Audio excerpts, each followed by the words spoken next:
नमस्ते आदाब सत श्री अकाल। मैं हूं सीए संकल्प कांस्टिया। स्वागत है आपका इस सेशन में on revision of decision making. So क्या आप अपने मैजिक बुक के साथ तैयार है? यस, ओपन कर लीजिए ऑप्टिमाइज मैजिक बुक, जो भी आपके पास है, मॉड्यूल या व्हाटएवर इट इज।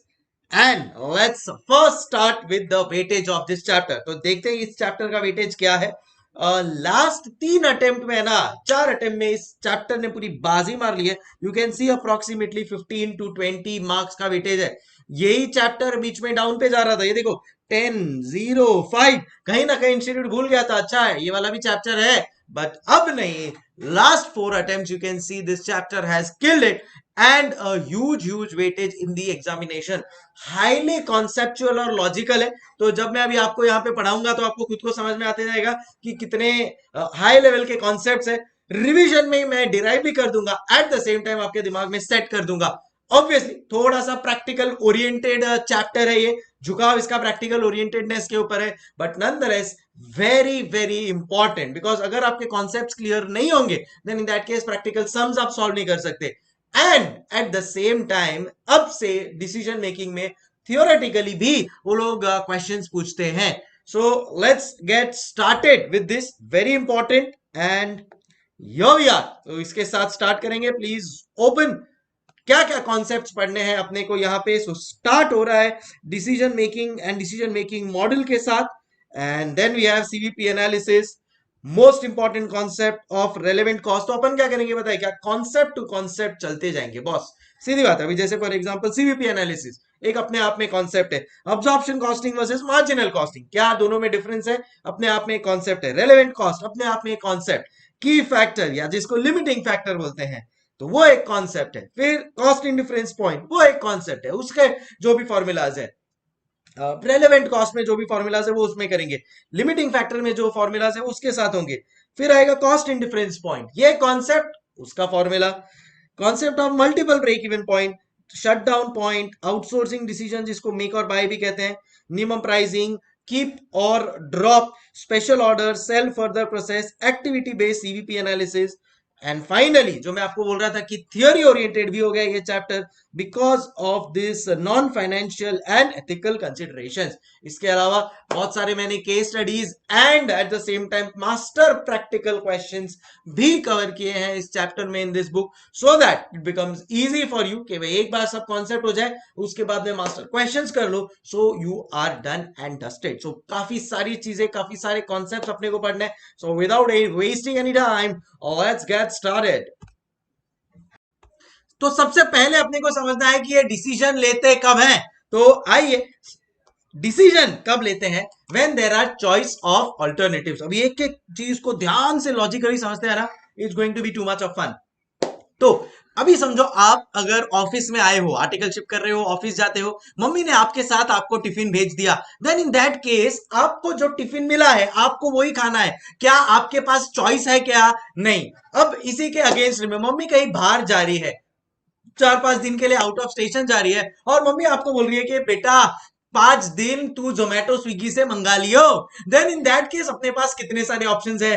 पाव भाजी भी मंगा सकते हैं, पंजाबी भी मंगा सकते हैं, चाइनीज भी मंगा सकते हैं। तो अगर मम्मी ने अपने को टिफिन दे दिया तो वो ही खाना पड़ेगा, अदरवाइज घर पे जाके मार पड़ेगी। तो मेरे पास चॉइस नहीं है। तो जब वो ही टिफिन खाना है तो चॉइस नहीं है, तो उसमें मैं कोई डिसीजन नहीं ले रहा हूं। बट ये अगर मम्मी ने बोला कि जा बेटा तेरे को जो खाना है खा ले, मैं 5 दिन नहीं हूं, तो मैं कहीं से कुछ भी मंगा सकता हूं। Giving rise to choice of alternatives. जब भी मेरे पास चॉइस ऑफ ऑल्टरनेटिव्स होना, तब मेरे को डिसीजन लेने की जरूरत पड़ती है। आपने 10th स्टैंडर्ड का एग्जाम पास किया होगा, उसके बाद में कॉमर्स लेना है, आर्ट्स लेना है, साइंस लेना है, आपने डिसीजन लिया कि आपको कॉमर्स लेना है। क्यों? क्योंकि आपके पास चॉइस ऑफ ऑल्टरनेटिव्स थे। अगर समझो चॉइस ही नहीं होता, भाई एक ही स्ट्रीम है, सबको, सारी दुनिया को कॉमर्स ही लेना है, देन इन दैट केस आपने कहा कोई डिसीजन लिया, बाय डिफॉल्ट आपको वही करना था। तो आई होप समझ में आ रहा होगा आपको कि decision making is applicable only, सबसे इंपॉर्टेंट कंडीशन है उसके लिए, when there are choice of alternatives and वो फ्यूचर के लिए आपको लेना हो। तो मम्मी गई और मम्मी ने क्या बोला, बेटा 5 दिन बाहर से खाना मंगा लेना। अब खाने में क्या मंगाना है, कहना इसे वो फ्यूचर ओरिएंटेड है, प्लस मेरे पास बहुत सारे चॉइस ऑफ ऑल्टरनेटिव्स है, तो उसी में से मैं उस चॉइस ऑफ ऑल्टरनेटिव्स में से ऑर्डर करूंगा, प्लस फ्यूचर ओरिएंटेड है। तो ये दो सबसे इंपॉर्टेंट इंग्रेडिएंट हमेशा याद रखना। डिसीजन मेकिंग में दो चीज क्या होती है, पहला चॉइस ऑफ ऑल्टरनेटिव्स एंड दूसरा है फ्यूचर ओरिएंटेड।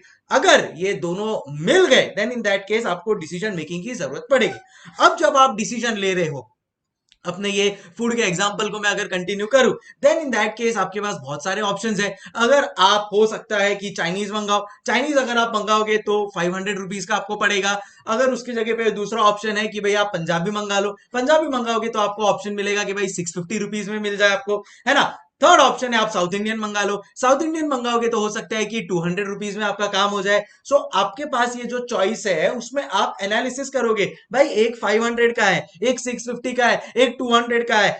कहना से आप फाइनेंशियल एनालिसिस कर रहे हो, करेक्ट। सो कोई भी डिसीजन लेने के पहले हर आदमी फाइनेंशियल एनालिसिस करता ही है, and that is called as financial consideration. So अगर समझो मेरे को ट्रैवल करना है, ठीक है ना, मैं हूं एक मामूली आर्टिकल क्लर्क, तो मेरे पास ऑप्शंस है, मैं ओला उबर कर लूं, मेरे पास ऑप्शन है मैं कि कोई रिक्शा कर लूं, मेरे पास ऑप्शन है कि मैं बस में जाऊं, या मेरे पास ऑप्शन है कि मैं पैदल चले जाऊं। अगर मैं चार्टर्ड अकाउंटेंट हूंगा तो डेफिनेटली ओला उबर कर लूंगा। समझ रहे हो। तो क्यों ऐसा, क्योंकि मेरा दिमाग फाइनेंशियली बाय डिफॉल्ट जाता है। तो जब भी मेरे को डिसीजन लेना है तो one of the most important aspect that I have to consider is financial consideration. अब इसी के साथ साथ हमेशा याद रखना, आज की तारीख में आपको फाइनेंशियल के साथ नॉन फाइनेंशियल कंसिडरेशन का भी ध्यान लेना है। जैसे अगर आपने सोचा कि भाई चलो फाइनेंशियल कंसिडरेशन के हिसाब से मैं साउथ इंडियन मंगा लेता हूं, सबसे सस्ता है, बट यार साउथ इंडियन लास्ट टाइम खाया था तो मेरा पेट खराब हो गया था, मेरे को डॉक्टर के पास जाना पड़ा, तो नहीं नहीं साउथ इंडियन नहीं मंगाऊंगा। समझ रहे हो। या फिर से फॉर एग्जाम्पल मेरे पास चार ऑप्शन है ट्रैवल करने के लिए, रिक्शा है, ओला उबर है, बस है, या पैदल चल के जाओ। चलो पैदल चल के जाता हूं, सबसे cheap consideration, but last time पैदल चल के गया था, थक गया था, एंड नेक्स्ट डे फिर आई गॉट बीमार। सो ऐसा भी नहीं होना चाहिए, right. So what you have to do is financial consideration. तो आपको ध्यान में रखना है डेफिनेटली कि आपको फाइनेंशियली सबसे बेस्ट डिसीजन कौन सा लग रहा है। Eight the same time non financial consideration उसको भी साथ में रखना है। तो अगर आप देखोगे ना डिसीजन मेकिंग मॉडल दिख रहा होगा आपको, देखो डिसीजन मेकिंग मॉडल। तो डिसीजन मेकिंग मॉडल क्या बोलता है, सबसे पहले डिफाइन द प्रॉब्लम। तो आपका क्लाइंट आएगा आपके पास, और प्रैक्टिकली सोचना चालू करो, आपका क्लाइंट आएगा आपके पास और बोलेगा अरे सीए संकल्प सर हमारे ये प्रॉब्लम्स है, इसको कैसे सॉल्व करें। अब इसको सॉल्व करने के लिए कहना इसे मेरे पास बतेरे बतेरे एज इन बहुत सारे ऑल्टरनेटिव्स होंगे, ऑल्टरनेटिव्स है, उसी में से जो बेस्ट है उसका मेरे को डिसीजन लेना है। तो आइडेंटिफाई ऑल्टरनेटिव्स एंड उसमें से जो अनफीजिबल ऑल्टरनेटिव है ना उसको एलिमिनेट कर दो। फिर बाद में कैश कॉस्ट कैलकुलेट करो हर एक ऑल्टरनेटिव का, जिसमें भी मेरे को कॉस्ट अच्छा बैठ रहा है उसको मिक्स करो नॉन फाइनेंशियल डिसीजन मेकिंग के साथ। So identify the cost and benefit and then examine total relevant cost of each alternative, then उसके non financial considerations and ethical issues को इवेल्युएट करो। तो डिसीजन लेना है तो हमेशा याद रखना आज के बाद दो एस्पेक्ट के ऊपर ध्यान देंगे, एक फाइनेंशियल कंसिडरेशन बट ऑब्वियस सी बात है, एंड दूसरा है नॉन फाइनेंशियल कंसिडरेशन। फिलहाल नॉन फाइनेंशियल कंसिडरेशन को साइड पे रखते हैं, उसको अपने को लास्ट में टैकल करना है। फिलहाल फोकस कर रहे हैं फाइनेंशियल कंसिडरेशन पे। तो कहना इसे फाइनेंशियल कंसिडरेशन मतलब अपना सपना money money. So we are focusing absolutely on two things, one कितना कॉस्ट लग रहा है और सामने कितना उसका बेनिफिट हो रहा है। तो cost benefit analysis is your financial consideration for decision making. क्या बोला, cost benefit analysis is your financial consideration for decision making. तो आपके पास कभी भी कोई भी क्लाइंट को इश्यू लेकर आए, आप उसका financial plus non financial consideration ध्यान में रखोगे। नॉन फाइनेंशियल कंसिडरेशन को फिलहाल मैं साइड पे रख रहा हूं, तो मेरा फोकस किसके ऊपर है, फाइनेंशियल कंसिडरेशन के ऊपर। फाइनेंशियल कंसिडरेशन में दो बातें होती है, एक होता है कॉस्ट, दूसरा होता है बेनिफिट। बेनिफिट में ज्यादा दिमाग नहीं लगाना है, बेनिफिट मतलब इनफ्लो, सेल्स, रेवेन्यू, वो तो एकदम सिंपल होता है। देखो ना, आप कभी भी पीएनएल अकाउंट अगर बनाते हो then in that case credit side पे कितने आइटम्स होते हैं, hardly sales, miscellaneous income, closing stock, खत्म। बट वही डेबिट साइड देखोगे तो कॉस्ट से भरा हुआ है, opening stock, purchase cost, labour, telephone, stationery, miscellaneous expenses, so on and so forth. So अपना फोकस अब किसके ऊपर है, on the whole concept of cost and cost for the purpose of decision making is divided into two parts, relevant cost and irrelevant cost. क्या बोला? Cost for the purpose of decision making is divided into two parts, relevant cost and irrelevant cost. ठीक है, तो कैसे पहुंचे यहाँ पे? वापस से सबसे पहले क्या चैप्टर कर रहे हैं अपन? Decision making. डिसीजन कब लोगे? When there are choice of alternatives plus they are future oriented. तो choice of alternatives plus future oriented मतलब डिसीजन मेरे को लेना है. डिसीजन किस बेसिस पे लेना है? Sir financial consideration, non financial consideration. फिलहाल नॉन फाइनेंशियल कंसिडरेशन को साइड पे रखा, फोकस है फाइनेंशियल कंसिडरेशन के ऊपर. फाइनेंशियल कंसिडरेशन में दो बातें होगी, एक होगा कॉस्ट, दूसरा होगा benefit. Benefit is very simple, जो भी इनफ्लो आया, जो भी रेवेन्यू आया, वो सब मेरा बेनिफिट हो गया. अब पूरा फोकस है कॉस्ट के ऊपर. Cost for the purpose of decision making is divided into two parts. एक है रेलेवेंट कॉस्ट, दूसरा है इररेलेवेंट कॉस्ट. रेलेवेंट कॉस्ट का मतलब होता है cost which changes with change in decision making is relevant cost, and irrelevant cost मतलब cost which does not change with change in decision making. अब मैं आपको एक छोटा सा एग्जांपल देता हूं. तो लेते हैं ये छोटा सा example to understand relevant and irrelevant cost. सबसे पहला है कि समझो आप चार्टर्ड अकाउंटेंट बन गए. अब आप चार्टर्ड अकाउंटेंट बनने के बाद आपके पास तीन ऑप्शन है, या तो आप प्रैक्टिस करेंगे, या तो आप जॉब करेंगे, या तो आप बिजनेस करेंगे. अगर आप प्रैक्टिस करने का सोच रहे हो तो खुद का ऑफिस लेना पड़ेगा, बिजनेस करने का सोच रहे हो तो खुद का ऑफिस लेना पड़ेगा, और अगर आप जॉब कर रहे हो then in that case office लेने का टेंशन नहीं, क्योंकि वो तो सामने वाला ऑलरेडी लेके बैठ चुका है. सो अगर मेरे को कंपैरिजन करना है प्रैक्टिस एंड जॉब का, तो कहना इससे मेरा डिसीजन चेंज होने पे कॉस्ट चेंज हो रहा है. अरे बोलो बोलो, टेल टेल, यस और नो. तो कहना इससे अगर प्रैक्टिस और जॉब में मेरे को डिसीजन लेना है तो ऑफिस रेंट मेरे लिए रेलेवेंट कॉस्ट है. अगर मेरे को प्रैक्टिस और जॉब में डिसीजन लेना है तो कहना इससे ये जो 2 लाख रुपए है, कहना इसे ये वो रेलेवेंट कॉस्ट है. क्यों? Because it is a cost which is changing with change in decision making. अगर मैं जॉब करता हूं तो मेरे को 2 लाख का खर्चा नहीं करना है. अगर मैं प्रैक्टिस करता हूं देन इन दैट केस मेरे को 2 लाख का खर्चा करना है. तो अगर मैं जो डिसीजन ले रहा हूं उस हिसाब से या तो 2 लाख बच रहा है या 2 लाख का खर्चा हो रहा है. Cost which changes with change in decision making is a relevant cost. समझो ना, अगर मैं जॉब और बिजनेस को अगर कंपेयर करता हूं, अगर मैं जॉब और बिजनेस को कंपेयर करता हूं, तो क्या ये 2 लाख रुपए रेलेवेंट है क्या? Yes sir, because it is changing with change in decision making. अब अगर मैं यहाँ पे प्रैक्टिस और बिजनेस को कंपेयर करूंगा तो आप मुझे बताओ क्या वो रेलेवेंट कॉस्ट है क्या? अगर मैं प्रैक्टिस और बिजनेस को कंपेयर करता हूं then 2 lakh is a irrelevant cost. Because मैं प्रैक्टिस करूं या मैं बिजनेस करूं, मेरा 2 लाख रुपए का खर्चा तो होने ही वाला है.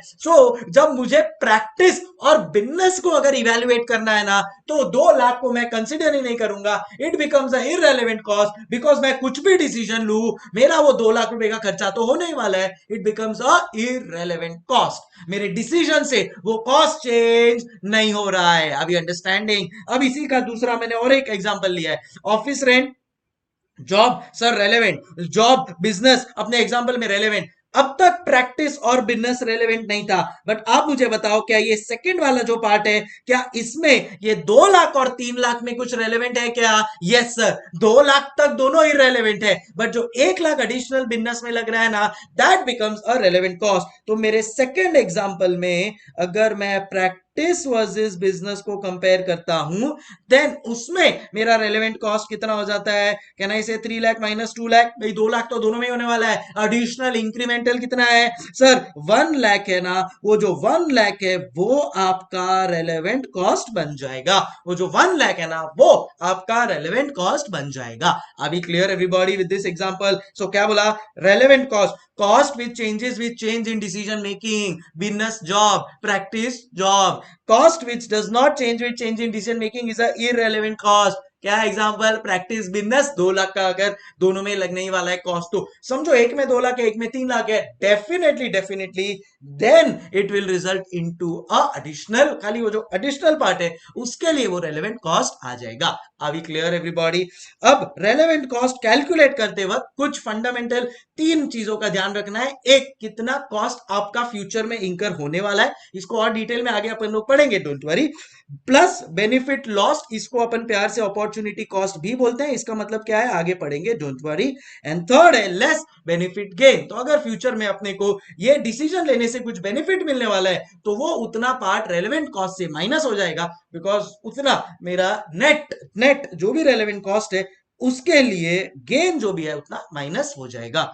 अब जो मेरा इधर फाइनल आंसर आया that is called as my relevant cost, और इस रेलेवेंट कॉस्ट की बेसिस पे मुझे फाइनेंशियल डिसीजन लेना पड़ता है। तो सपोज मेरे को 3 डिसीजन लेना है, एक का रेलेवेंट कॉस्ट आया 10 लाख, एक का रेलेवेंट कॉस्ट आया 8 लाख, एक का रेलेवेंट कॉस्ट आया 6 लाख। तो जो मेरा 6 लाख आया, कैन आई से वो लीस्ट रेलेवेंट कॉस्ट है, I will go ahead with that decision, अगर मुझे खाली फाइनेंशियली सोचना है तो।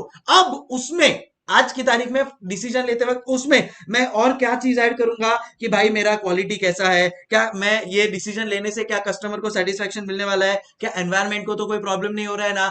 All of that combined with my relevant cost will give me final decision.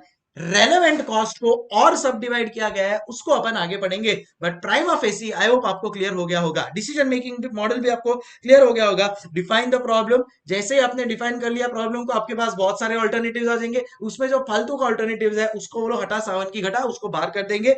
अब जो मेरे पास ऑल्टरनेटिव बच रहा है उसका कॉस्ट बेनिफिट एनालिसिस करके जो मेरा टोटल रेलेवेंट कॉस्ट आ रहा है ईच ऑल्टरनेटिव का, that plus non financial consideration mix करके फाइनली मेरे को क्या लेना है, select alternative with greatest overall benefit. So I hope decision कैसे लेना है आपको समझ में आ गया होगा, which is the theme of this chapter.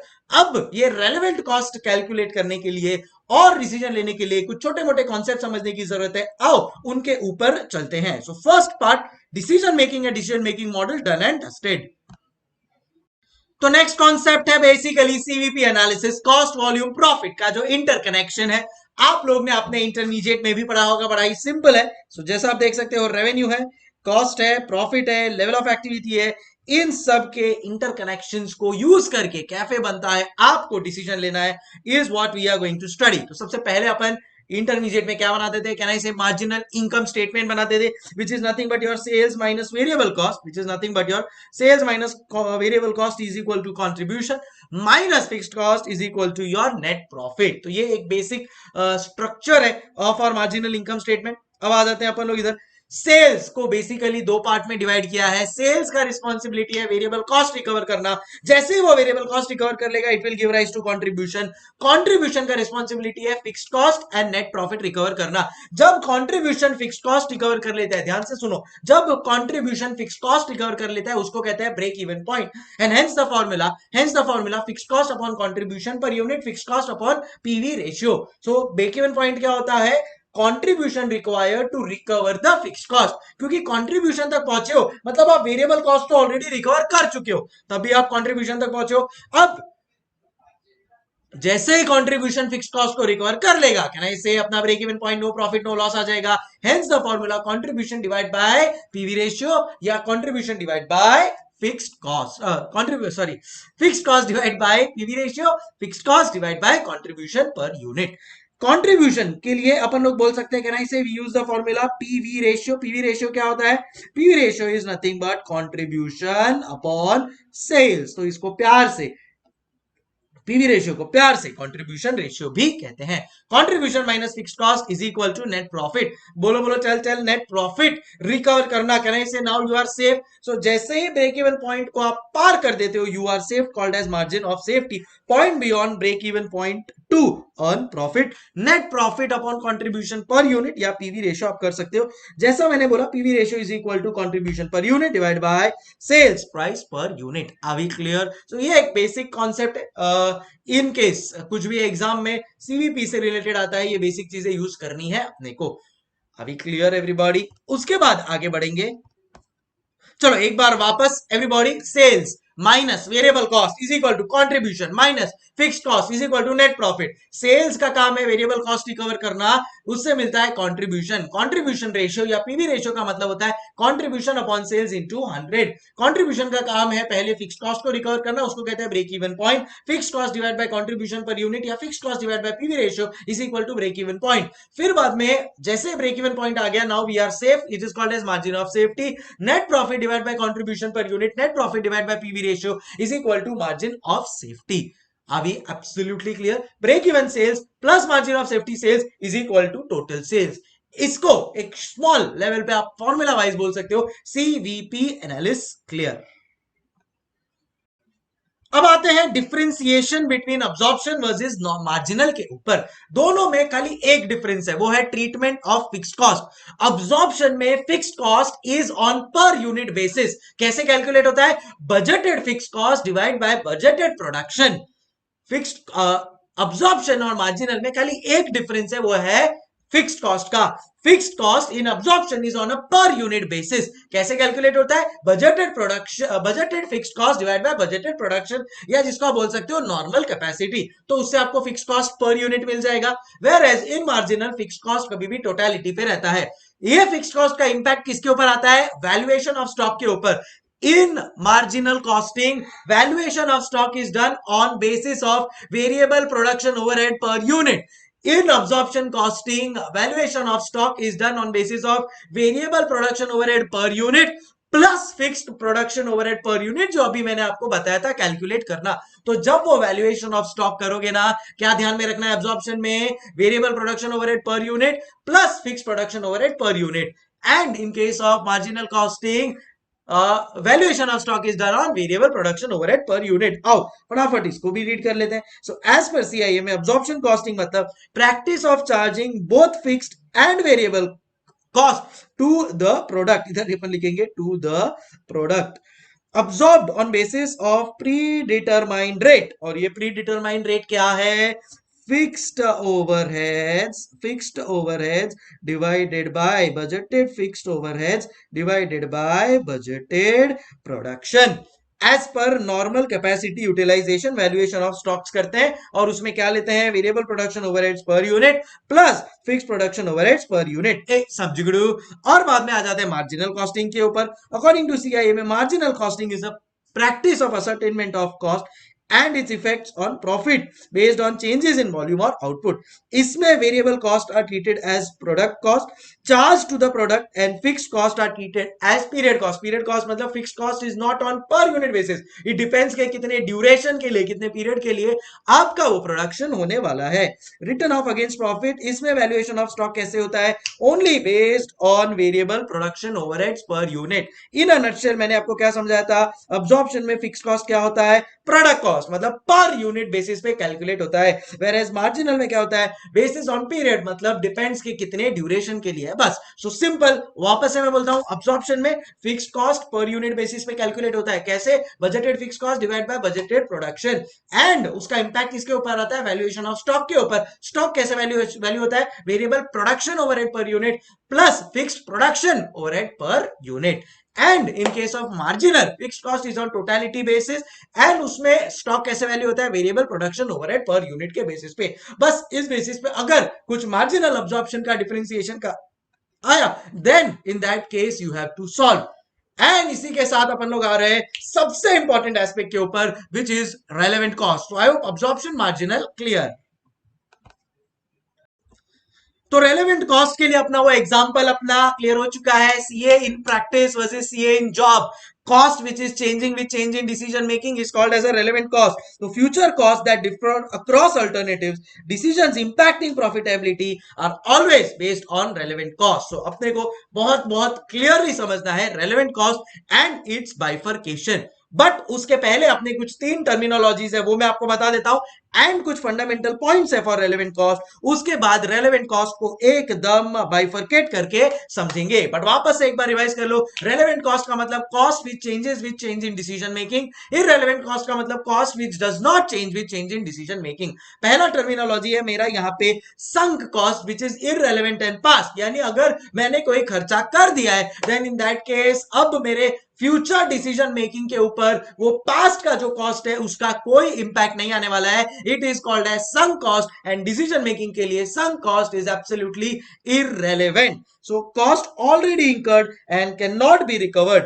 Past cost excluded from future business. So decision making के लिए अगर आपको ऐसा कोई कॉस्ट दिखा कि भाई ये पास्ट में इंकर हो चुका है और अब फ्यूचर में मैं डिसीजन यस करूं, नो करूं या कोई भी ऑल्टरनेटिव चूज करूं, वो कॉस्ट मेरा रिकवर नहीं हो सकता, वो हो चुका है incur, then in that case it is called as a sunk cost. Relevant, ignored for decision making.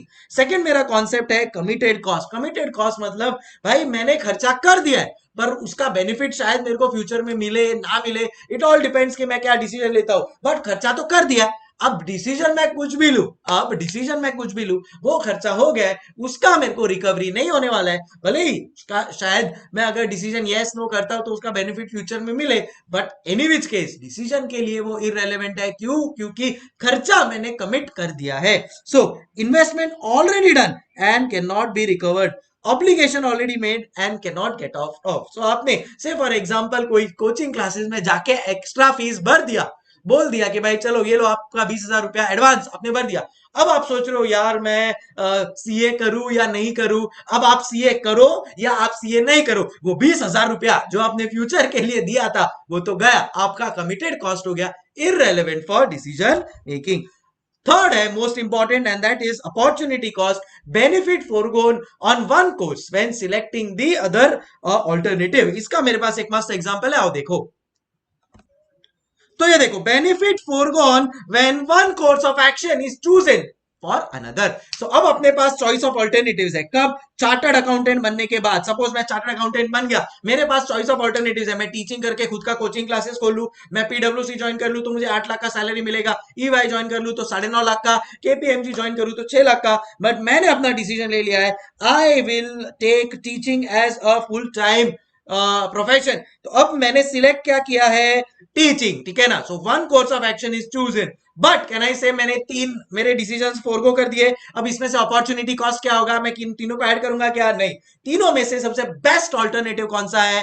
अगर मेरे को खाली फाइनेंशियल बेसिस पे डिसीजन लेना है तो कैन आई से EY is the best alternative जिसको मैं फोरगो कर रहा हूं। ये जो बेनिफिट मैं फोरगो कर रहा हूं ना, will become a opportunity cost, will become a opportunity cost for my coaching classes. तो जब मैं मेरे कोचिंग क्लासेस का इनकम स्टेटमेंट बनाऊंगा तो उसमें रेवेन्यू लिखूंगा, उसमें लेस कॉस्ट करूंगा, वो जो कॉस्ट मैं लेस करूंगा ना, डेफिनेटली उसमें ये 9,50,000 का अपॉर्चुनिटी कॉस्ट भी इंक्लूड होगा, because that is also a relevant cost. So opportunity cost हमेशा याद रखना एक रेलेवेंट कॉस्ट होगा, बिकॉज अगर आप ये ऑल्टरनेटिव चूज नहीं करते then in that case you would have got 9,50,000। सो वो 9,50,000 इस ऑल्टरनेटिव के लिए क्या बन जाता है? Opportunity cost. आओ कुछ फंडामेंटल्स देखते हैं रेलेवेंट कॉस्ट को आइडेंटिफाई करने के लिए। सबसे पहला, it should result in cash outflows, so cash का आउटफ्लो होना चाहिए। Second, it should be related to future.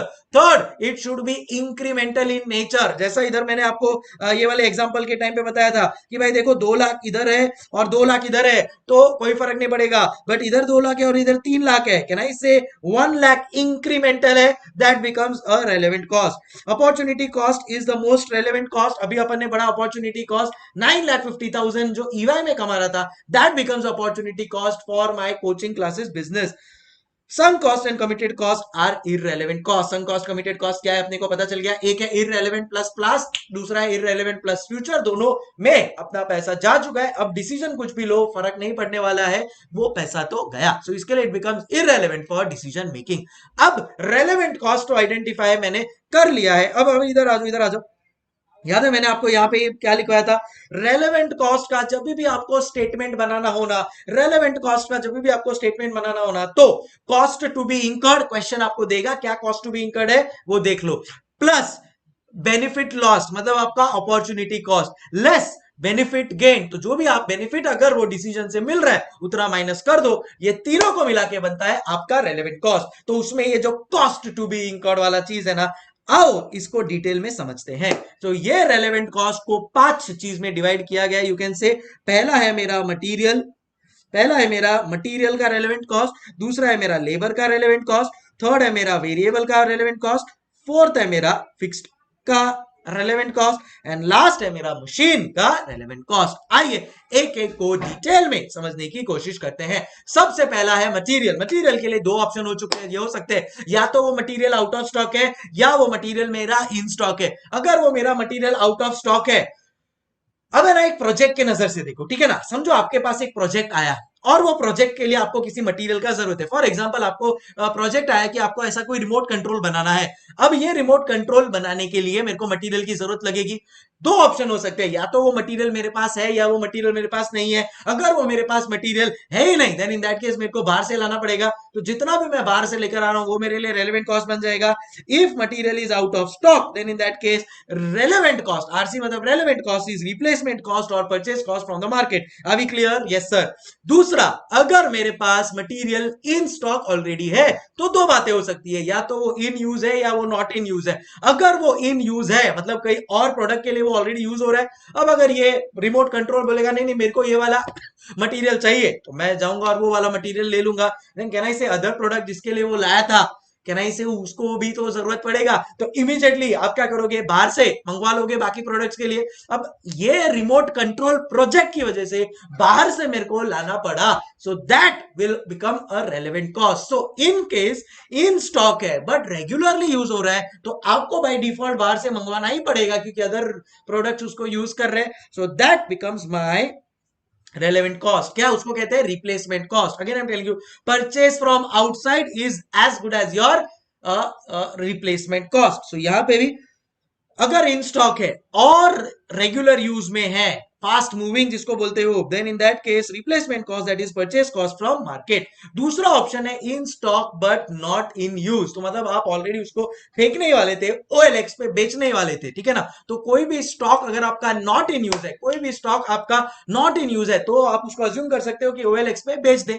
अब अगर आप ओएलएक्स पे वो मटीरियल को बेचने ही जा रहे थे, बराबर है, तो सपोज वो मटीरियल को आप बेचते तो आपको 10,000 मिलता। अब ये जो मेरा रिमोट का प्रोजेक्ट है ये बोल रहा है कि नहीं नहीं मेरे को इस मटेरियल की जरूरत है, तो वो उसको रोक लेगा। रिमोट का जो प्रोजेक्ट है वो ये मटेरियल को बाहर बेचने से रोक लेगा। If that happens, can I से ये मटेरियल बोलेगा भाई मैं अभी अपने आप को 10,000 में बेचने जा रहा था, रिमोट का जो प्रोजेक्ट है बोलेगा नहीं नहीं मैं इसका तेरे को कॉस्ट दे दूंगा 10,000 रुपया। सो कैन आई से इसका जो अपॉर्चुनिटी कॉस्ट है वो रेलेवेंट बन जाएगा, या जिसको आप बोल सकते हो रियलाइजेबल वैल्यू। तो ये अपने आप को मार्केट में बेच के रियलाइजेबल वैल्यू जो ले सकता था, अब ये प्रोजेक्ट उसको दे देगा, प्रोजेक्ट के लिए वो क्या बन जाएगा, relevant cost. Are we understanding? दूसरा ऑप्शन है कि हो सकता है कि ये अपने आप को बाहर बेचे या इसका कोई सब्सटीट्यूट भी अवेलेबल हो, सब्सटीट्यूट यूज भी अवेलेबल हो। अब समझो ना वो ईवाई वाला वो वाला एग्जांपल लो। समझो यहाँ पे मेरे पास तीन ऑप्शन था, मैंने तीनों ऑप्शन लिया कि तीनों में से जो हाईएस्ट ऑप्शन था वो लिया, तीनों में से जो हाईएस्ट ऑप्शन था वो लिया। In the same way suppose कोई नॉन मूविंग प्रोडक्ट है, नॉन मूविंग मतलब नॉट इन यूज प्रोडक्ट है, उसके दो ऑप्शन है, एक तो बाहर ओएलएक्स पे बेच दे, दूसरा उसको एज अ सब्सटीट्यूट कोई दूसरे मटेरियल में यूज कर ले। अगर ओएलएक्स पे बेचेगा तो 10,000 मिलेगा, बाहर सब्सटीट्यूट कर लेगा तो 12,000 का सेविंग्स हो जाएगा। तो सीधी सी बात है 12,000 वाला ऑप्शन अपन लेंगे। अब ये प्रोजेक्ट आएगा और उसको बोलेगा सुन सुन तू वो सब्सटीट्यूट मत हो, मेरे मेरे प्रोजेक्ट में आ जा, ठीक है। तो अगर मैं तेरे प्रोजेक्ट में आऊंगा तो मेरा 12,000 का नुकसान हो जाएगा, मैं तेरे को लाके दे दूंगा। तो सब्सटीट्यूट वैल्यू और realisable value whichever is higher. So आओ यहाँ पे इन स्टॉक का रिस्ट्रिक्टेड यूज होगा या नो यूज होगा। अगर डेड स्टॉक है तो no use elsewhere, realizable cost is relevant cost is your realizable value, but agar use as a substitute hai then in that case realizable value or substitute value whichever is higher, realizable value or substitute value whichever is higher। और एक out of the box option आ सकता है कभी कभी आपको exam में कि समझो कोई टॉक्सिक मटेरियल है, अब वो टॉक्सिक मटेरियल आपको डिस्पोज करने जाना पड़ेगा और डिस्पोज करने का आपको 10,000 रुपया उसको देना पड़ेगा, ठीक है। डिस्पोज करोगे, डिस्पोज करने का 10,000 होता है ना, कई बार आपको कोई कचरा फेंकना है तो कचरा फेंकने का भी आपको कॉस्ट इंकर करना पड़ता है। तो अब आप वो कचरा फेंकने ही जा रहे थे और वो कचरा फेंकने का आपको कुछ एक्स्ट्रा कॉस्ट इंकर होने वाला था। ये रिमोट का प्रोजेक्ट आएगा और बोलेगा सुन सुन कचरा तू बाहर जाके अपने आप को मत फेंक, मेरे को काम आ जाएगा। तो कैन आई से वो जो 10,000 रुपए का खर्चा ये कचरा फेंकने का होने वाला था वो मैंने सेव कर लिया है, that will result into a relevant revenue for the project. अब तक क्या था भाई, वो अपने आप को बेच रहा था और पैसा कमा रहा था, वो अपन ने रोक लिया और एज ए कॉस्ट ले लिया। अब यहां पे अपन इसको जाके डिस्पोज करने वाले थे, खर्चा करने वाले थे, खर्चा इसने रोक लिया, तो वो जो खर्चा रोका है that will be treated as a relevant revenue. भाई अगर रेवेन्यू तुम्हारा रोक लिया हमने तो उसको हमारे कॉस्ट में ऐड कर दिया, तो तुम्हारा खर्चा अगर रोका है तो कहने से वो हमारे को एज अ रेलेवेंट रेवेन्यू मिलना चाहिए ना। So in case of toxic material its disposal cost is considered as relevant revenue of the project. I hope we are clear everybody. वापस से मटेरियल में दो बातें हो सकती है, या तो वो इन स्टॉक है या आउट ऑफ स्टॉक है. अगर आउट ऑफ स्टॉक हुआ बाहर से लेकर आना पड़ेगा, परचेस कॉस्ट और रिप्लेसमेंट कॉस्ट इंकर करना पड़ेगा, that becomes my relevant cost. अगर इन स्टॉक हुआ तो दो बातें हो सकती है, इन यूज होगा, नॉट इन यूज होगा. इन यूज होगा तो बाहर से लाना पड़ेगा, परचेस कॉस्ट और replacement cost is a relevant cost. Not in use हुआ तो दो बातें हो सकती है, या तो वो realizable value या substitute value, whichever is higher will become the relevant cost. अगर toxic material हुआ then in that case toxic material का जो disposal cost है वो बन जाएगा project के लिए relevant revenue. I hope we are clear with relevant cost of material. अब आप आईसीएआई का कोई भी क्वेश्चन उठा लो, वो यहां पे ही फिट होगा एंड डायरेक्टली आप एकदम इजीली सॉल्व कर सकते हो. इसी के साथ चलेंगे अपन किसके ऊपर, लेबर के ऊपर. सेम वे लेबर का भी मैंने ऐसे चार्ट बनाया. इंस्टीट्यूट का आप कोई भी क्वेश्चन लो, यहां पे वो फिट होना ही होना है, ये मेरी गारंटी है. चलो, लेबर को दो पार्ट में डिवाइड किया है, या तो वो कैजुअल लेबरर होगा या परमानेंट लेबरर होगा. कैजुअल लेबरर का मतलब जब मेरे को प्रोजेक्ट के लिए जरूरत चाहिए तब मैं वो लेबरर को बुलाऊंगा, वो काम करेगा, जैसे ही प्रोजेक्ट खत्म हो गया वो चले जाएगा. परमानेंट लेबरर का मतलब वो मेरे परमानेंट सैलरी के ऊपर है.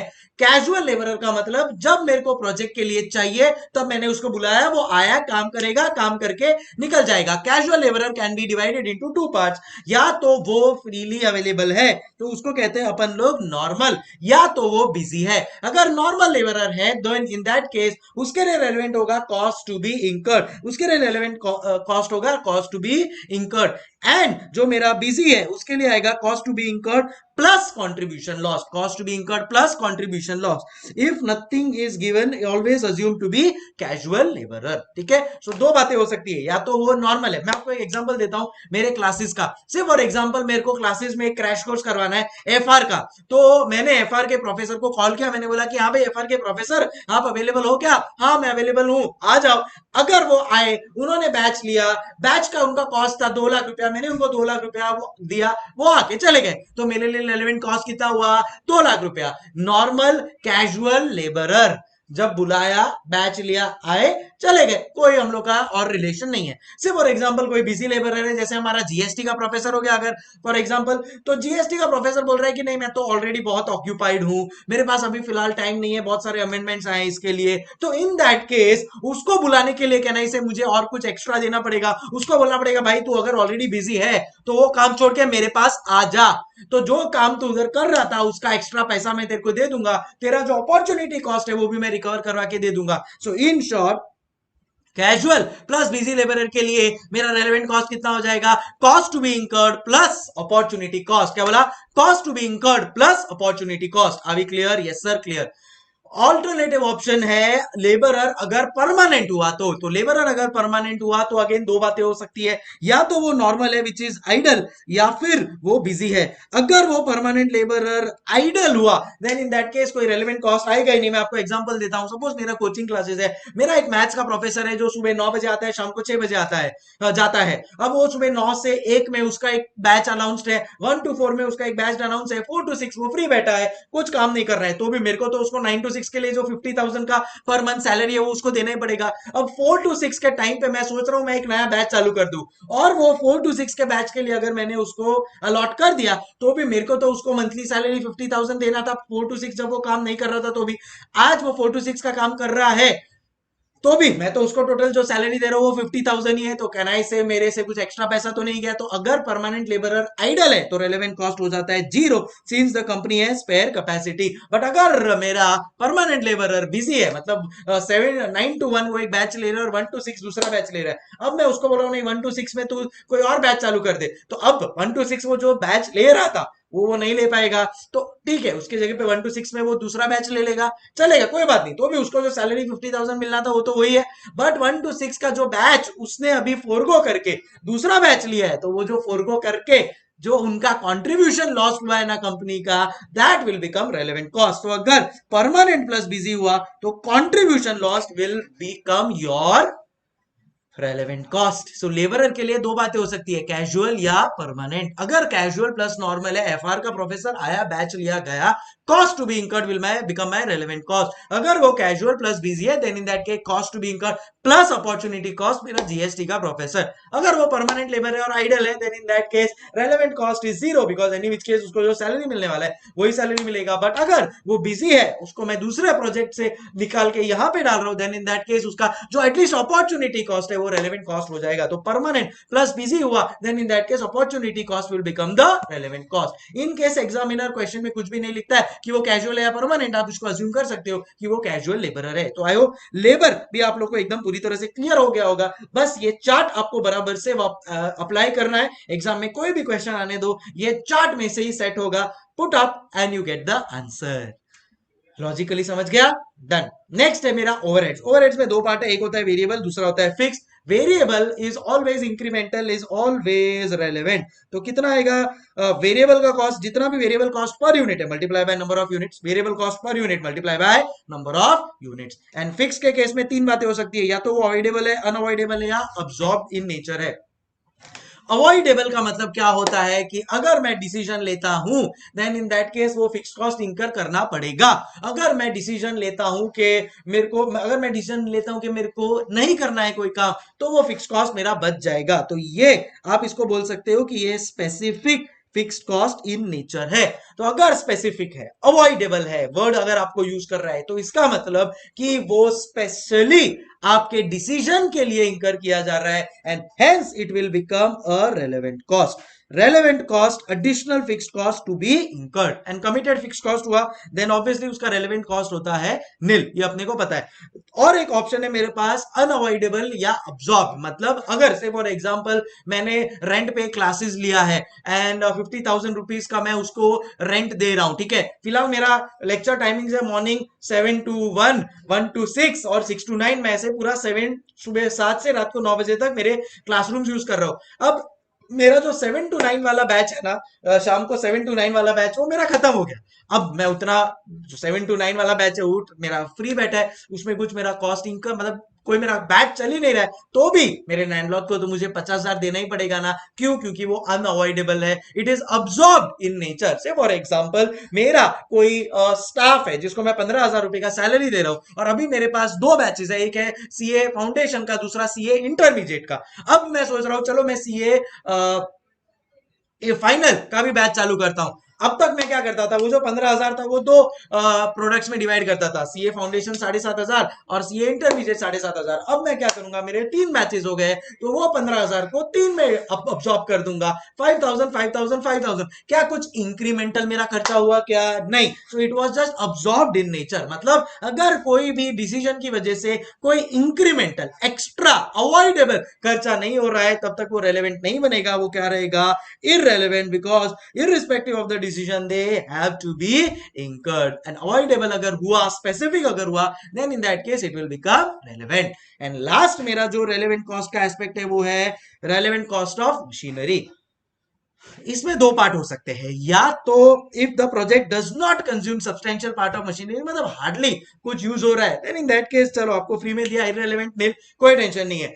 बट और दो ऑप्शन जो है वो, if the project consume substantial part, तो दो बातें हो सकती है क्या, या तो वो रेगुलर यूज है या नॉट इन यूज है। अगर वो रेगुलर यूज मेरा मशीनरी है, then in that case relevant cost will become difference of replacement cost, और अगर वो यूज में नहीं है, then in that case it will become realisable value, difference of realisable value. For example मेरा ये मशीन है एंड नॉट इन यूज है, देखो ना इधर क्या लिखा है, नो यूज ऑफ मशीन। तो अगर ये मेरा मशीन है नॉट इन यूज है, तो कोई भी चीज नॉट इन यूज है तो मैं क्या करता हूं, ओएलएक्स पे बेच दे। तो मैं इसको ओएलएक्स पे बेचने को जा रहा था, 1 लाख रुपए मिल रहे थे मेरे को। अब ये प्रोजेक्ट बोल रहे नहीं नहीं ओएलएक्स पे मत बेच, मैं इसको यूज करूंगा। अगर मैं इसको यूज कर लिया, देन इन दैट केस कहना ही सही, ये मशीन यहाँ पे यूज हो गया। अब 1 साल के लिए प्रोजेक्ट चला और फिर वापस मशीन बेचने को गए, तो मेरे को अब 75,000 रुपीज ही मिल रहा था। तो कहना ही सही, ये प्रोजेक्ट की वजह से 25,000 का वैल्यू कम हो गया उसका। तो वो जो 25,000 रुपीज का वैल्यू कम हो गया है वो ये प्रोजेक्ट बेयर करेगा। डिफरेंस ऑफ रियलाइजेबल वैल्यू, पहले जब तक प्रोजेक्ट स्टार्ट नहीं हुआ था तब 1 लाख मिल रहा था, प्रोजेक्ट खत्म होने के बाद 75,000 मिल रहा है। Difference of realisable value is 1 lakh minus 75,000,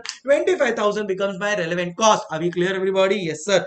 and अगर इन रेगुलर यूज हुआ तो वैसे ही difference of replacement cost. So I hope we are absolutely clear. So machinery के लिए दो बातें याद रखनी है, machinery in use not in use. In use है difference of replacement cost, not in use है difference of realisable value. I hope we are clear. इसी से कनेक्टेड में मैंने एक एग्जांपल लिया है so that life becomes easy for you. अब आप कोई भी क्वेश्चन ले लेना, उसमें कुछ जनरल पॉइंट्स है वो मैंने यहाँ पे ले लिए। जैसे कि क्या, पहले अगर मार्केट रिसर्च अंडरटेकन बोला है तो it is a sunk cost. Sunk cost को क्या करने का, कभी भी इग्नोर, इररेलेवेंट।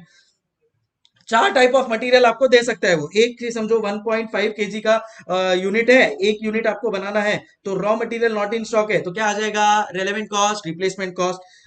2 केजी रिक्वायर्ड है, अगर आउट ऑफ स्टॉक है रिप्लेसमेंट कॉस्ट, इन स्टॉक है तो दो बातें होगी, या तो इन यूज या नॉट इन यूज। अगर इन यूज है तो रिप्लेसमेंट कॉस्ट, अगर नॉट इन यूज है तो रियलाइजेबल वैल्यू।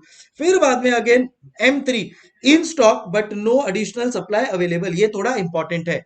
अगर current stock is used for other product then in that case relevant cost क्या बनेगा बताएगा, selling price of other product.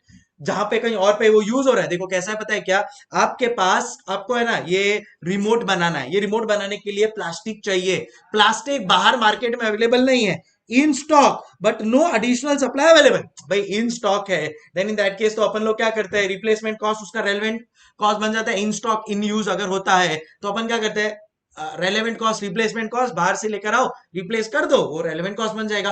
पर इन स्टॉक है, इन यूज है, पर बाहर अवेलेबल ही नहीं है, देन इन दैट केस आप क्या करोगे, तो फिलहाल इन यूज है तो कहीं और यूज हो रहा है ये, जहां पे भी ये यूज हो रहा है, जहां पे भी ये यूज हो रहा है ना, उस प्रोडक्ट का सेलिंग प्राइस, उस प्रोडक्ट का वेरिएबल कॉस्ट, तो आपको मिल जाएगा कंट्रीब्यूशन मल्टीप्लाई बाय वो यूनिट्स, वो प्रोडक्शन की वजह से अब अपन जो प्रोड्यूस करने वाला है उसका जो नंबर ऑफ यूनिट्स लॉस होने वाला है ना, that will become our relevant cost. समझे? तो से फॉर एग्जांपल वहां पे उसको 10,000 रॉ मटेरियल चाहिए, अपने को ये रिमोट बनाना है, वो रिमोट के लिए अपने को 10,000 रॉ मटेरियल चाहिए। वो 10,000 रॉ मटेरियल में अगर वो 5,000 यूनिट्स बनाता है, उस 5,000 यूनिट्स का सेलिंग प्राइस है 10, वेरिएबल कॉस्ट है 5, तो 5 रुपीज का उसका कंट्रीब्यूशन हुआ। अपनी वजह से 5,000 यूनिट्स वो नहीं बना पाएगा तो कहना इसे 25,000 का उसका लॉस हुआ, अपन उसको बेयर करेंगे एज अ अपॉर्चुनिटी कॉस्ट, अपन लोग उसको दे देंगे, that will become our opportunity cost. याद रखना कब, जब इन स्टॉक है but no additional supplies are available, तो जो अदर प्रोडक्ट है उसका सेलिंग प्राइस, जो अदर प्रोडक्ट है उसका वेरिएबल कॉस्ट मल्टीप्लाई बाय, तो उसका कंट्रीब्यूशन ऑफ अदर प्रोडक्ट आ गया मल्टीप्लाई बाय वो अदर प्रोडक्ट का कितना यूनिट्स लॉस हो रहा है अपने को रॉ मटेरियल ट्रांसफर करने की वजह से, that will become the relevant cost for us.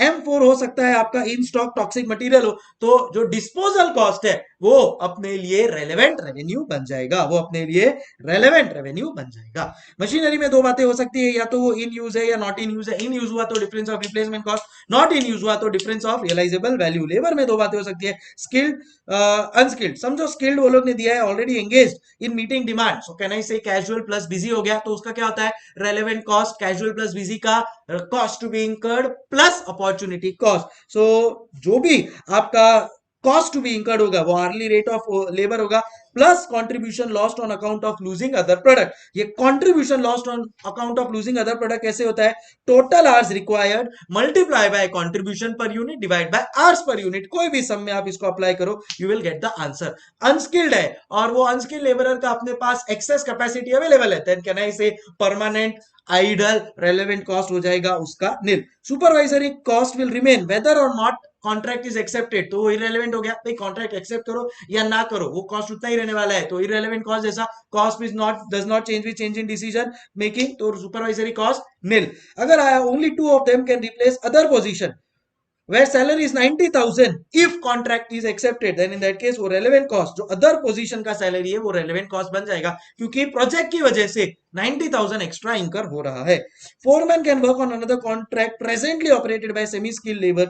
अब again मेरे foreman का extra cost कितना हो रहा है, जो भी extra cost होगा that will be my relevant cost। so ये है आपका overall understanding of relevant cost। I hope we are all logically clear. आपको खाली ये जो चार्ट है वो मैंने समझा दिया है पूरा, ये चार्ट को खाली आपको अप्लाई करके आना है एंड रेलेवेंट कॉस्ट का कोई भी सम आने दो, you will be able to easily manage it.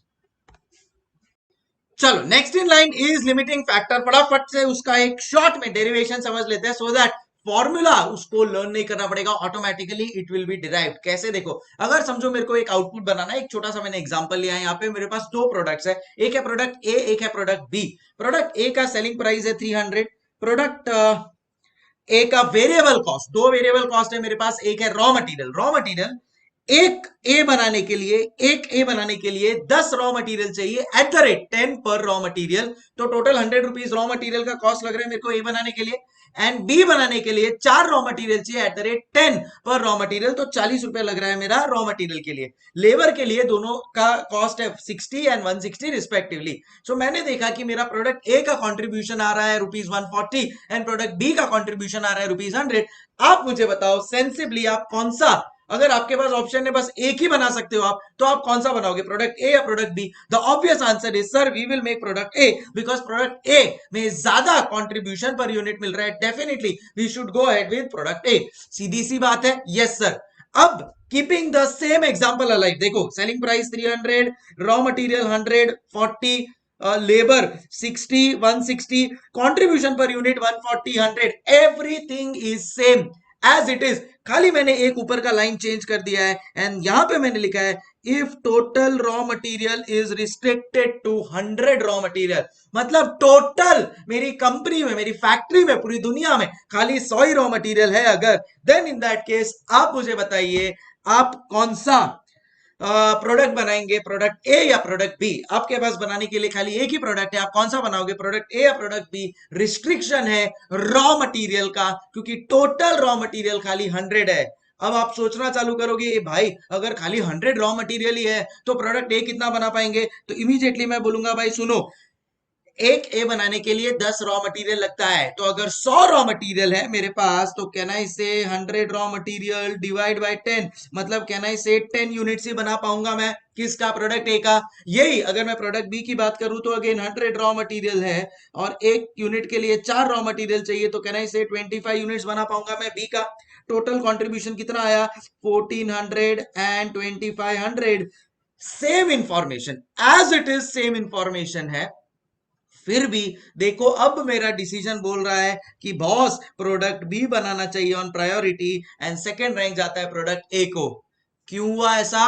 Because there was a restriction of input, because there was a restriction of input. तो कभी भी अगर मेरा इनपुट रिस्ट्रिक्टेड हो, तो देखो यहां पे अभी मैंने क्या किया, पूरा आपको कैलकुलेट करके बता दिया, बट हर बार सपोज मेरे अभी तो 2 प्रोडक्ट है, 4 प्रोडक्ट हो गए, 6 प्रोडक्ट हो गए, तो हर बार ये इंडिविजुअल लेवल पे मैं टोटलिटी पे कंप्यूट ना कर पाऊं and therefore we come up with the formula कि भाई जो मेरा लिमिटिंग फैक्टर है, लिमिटिंग फैक्टर कौन है, can I say raw material मेरा लिमिटिंग फैक्टर है, ये 10 रॉ मटेरियल, 4 रॉ मटेरियल मेरा लिमिटिंग फैक्टर है, तो वो लिमिटेड फैक्टर में कौन सा प्रोडक्ट ज्यादा कंट्रीब्यूशन दे रहा है, वो लिमिटेड मेरे पास जो रॉ मटेरियल है उसमें कौन सा प्रोडक्ट मेरे को ज्यादा कंट्रीब्यूशन दे रहा है। तो यहाँ पे ये रॉ मटेरियल के पीछे अगर मैं इसको डिवाइड करता हूं 140 डिवाइड बाय 10, तो 14 का मेरा कंट्रीब्यूशन पर लिमिटिंग फैक्टर आ रहा है एंड यहां पे अगर मैं 100 डिवाइड बाय 4 करता हूं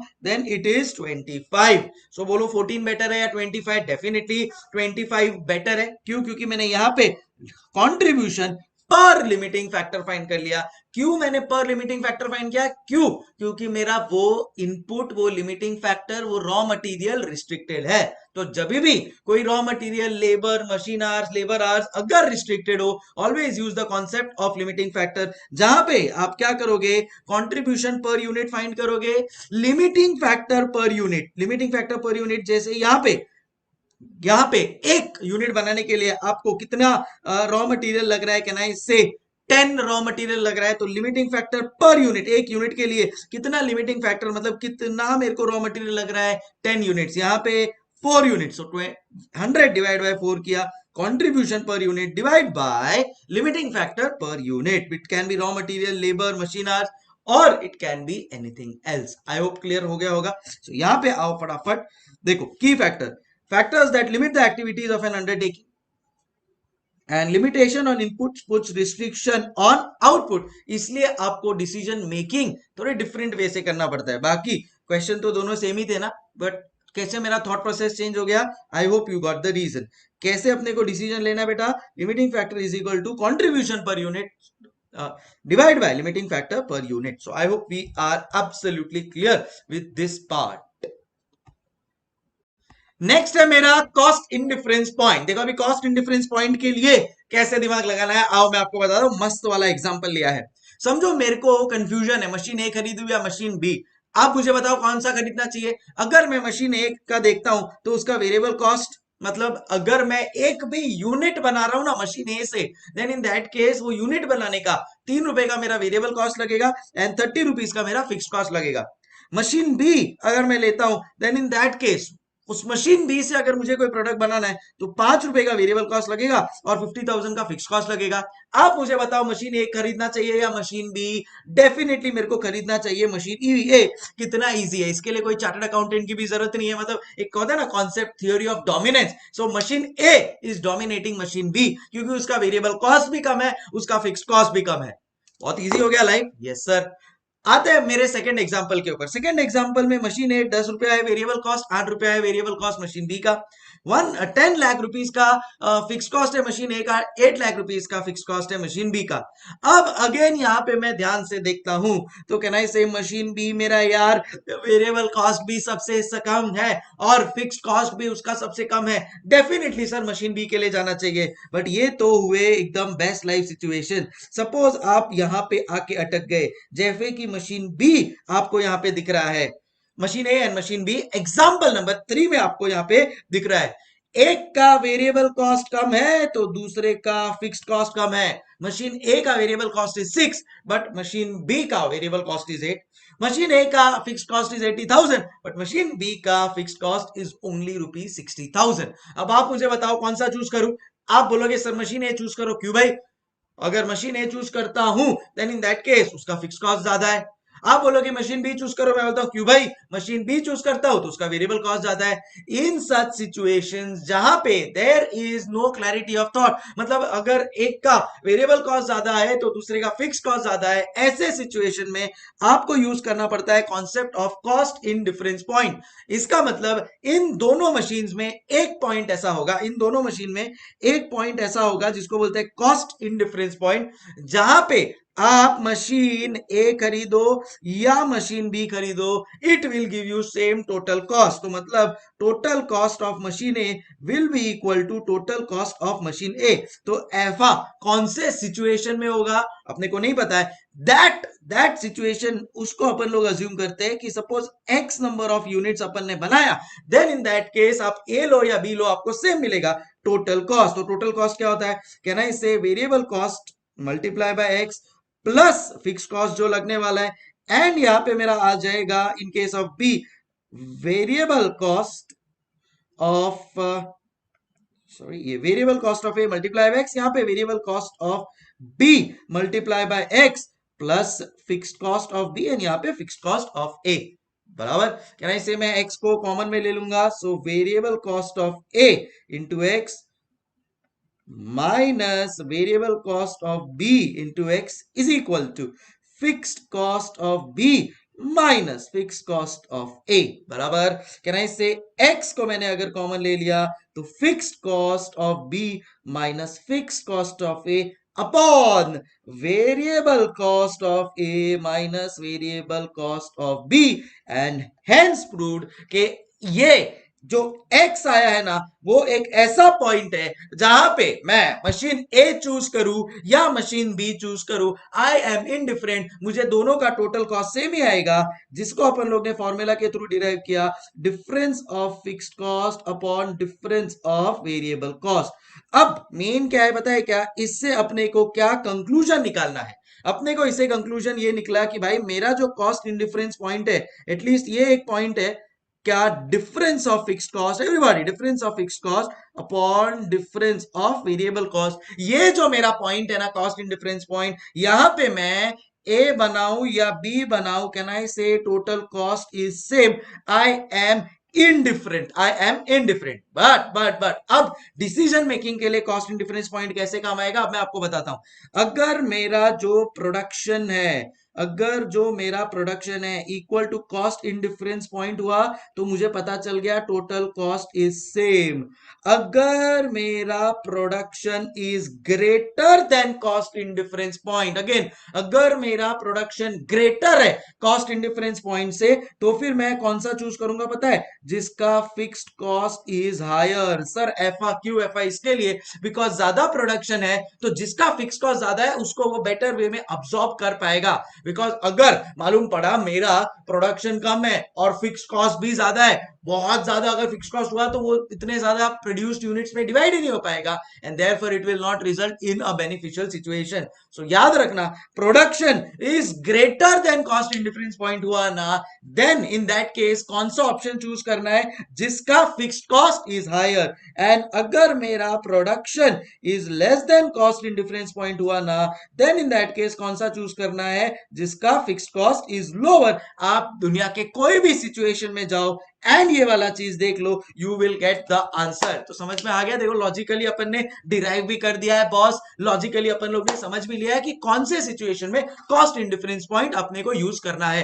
जब एक का वेरिएबल कॉस्ट कम है, दूसरे का फिक्स्ड कॉस्ट कम है, at such point in time पहले अपन कॉस्ट इंडिफरेंस पॉइंट निकालेंगे using the formula difference of fixed cost divide bye difference of variable cost. जैसे ही वो कॉस्ट इंडिफरेंस पॉइंट निकाला, अपने को समझ गया कि भाई एट दैट प्रोडक्शन मैं कोई भी मशीन लू, मशीन ए या मशीन बी या कोई भी ऑप्शन लू, it will give me the same cost या सेम आंसर। बट अगर मेरे को डिसीजन लेना है कि भाई कॉस्ट इंडिफरेंस पॉइंट से ज्यादा प्रोडक्शन है, choose the option which where in the fixed cost is higher. अगर मेरा प्रोडक्शन कॉस्ट इंडिफरेंस पॉइंट से कम है, choose the option where fixed cost is lower. आओ फटाफट इसको अपन लोग यहां पे पढ़ लेते हैं। सो क्या होता है मेरा cost indifference point, point at which company is indifferent for selecting various alternatives. Cost indifference point is change of fixed cost divide by change of variable cost. Derive करके अपन लाए हैं उसको, activity level below the indifference point, इसका मतलब production is less than cost indifference point. कौन सा लेंगे, जहां पे मेरा fixed cost is lower, alternative with lower fixed cost to be use. Any activity level below the above the indifference point, alternative with lower variable cost to be used, या फिर आप इसको बोल सकते हो with a higher fixed cost is to be used। Are we absolutely clear? So ये था मेरा concept of indifference point explained with derivations as well। चलो नेक्स्ट है मेरा jumping break even point. Jumping break even point का मतलब होता है मल्टीपल ब्रेक इवन पॉइंट। कब आएंगे मल्टीपल ब्रेक इवन पॉइंट, पता है क्या, जब मेरे कॉस्ट स्ट्रक्चर में सेमी वेरिएबल कॉस्ट हो।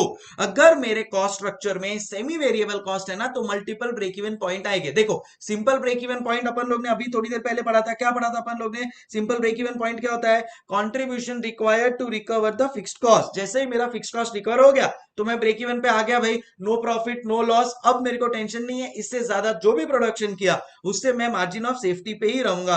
बट अगर मेरा सेमी वेरिएबल कॉस्ट होता है ना, तो क्या होता है कि भाई एक पॉइंट तक फिक्स्ड रहता है, फिर बाद में वापस से वो चेंज होता है, एक पॉइंट तक फिक्स होगा वापस से चेंज होगा। तो मैंने फर्स्ट इंस्टेंस पे तो फिक्स्ड कॉस्ट लेके divide by contribution per unit करके मेरा ब्रेक इवन निकाल दिया, बट ये फिक्स्ड कॉस्ट फिक्स रहने नहीं वाला है, वापस से चेंज होगा। इसीलिए तो सेमी वेरिएबल है ना, कुछ टाइम तक फिक्स फिर वापस चेंज, कुछ टाइम तक फिक्स वापस चेंज। तो एट एवरी पॉइंट जहां पे भी वो कॉस्ट चेंज हो रहा है, एट एवरी पॉइंट जहां पे भी वो कॉस्ट चेंज हो रहा है, मुझे रिकैलकुलेट करते रहना पड़ेगा break even point by using this simple formula, fixed cost plus semi variable cost जो आपको क्वेश्चन में दिया है, divide by contribution per unit. बहुत ही सिंपल कॉन्सेप्ट है, एज सच इसके ऊपर बहुत ज्यादा क्वेश्चंस है नहीं, बट एज अ कॉन्सेप्ट आपको पता होना चाहिए कि अगर सेमी वेरिएबल कॉस्ट हुआ तो try to find out multiple break even points. कैसे, by using the formula fixed cost plus semi variable cost divide by contribution per unit. So multiple break even point done.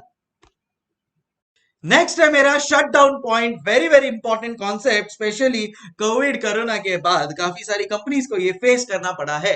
Again I am telling you, ये shutdown है ना temporary shutdown है। देखो क्या होता है, corona या कोविड जैसा अगर कोई सिचुएशन आ गया या कभी रिसेशन आ गया, देन इन दैट केस हो सकता है कभी कभी टेम्पररीली, जब तक इकोनॉमी बराबर नहीं हो जाता या जैसे कोई डिजीज हुआ है तो वो तब तक उसका वैक्सीन नहीं आ जाता, सब चीजें ठीक नहीं हो जाती, तब तक शायद आपको टेम्पररी शटडाउन कर सकता है, करना पड़ सकता है अपना बिजनेस, या आपको कंटिन्यू करना है। यही कंफ्यूजन कौन क्लियर करता है, आपका शटडाउन पॉइंट। फटाफट आ जाओ ये चीज के ऊपर। सो आपके पास दो ऑप्शन होते हैं यहाँ पे, या तो मैं जो चल रहा है उसमें भी कंटिन्यू करूं या फिर मैं शट डाउन कर दूं। आपको ऑब्वियसली डिसीजन लेना है कि कंटिन्यू करना है या शट डाउन।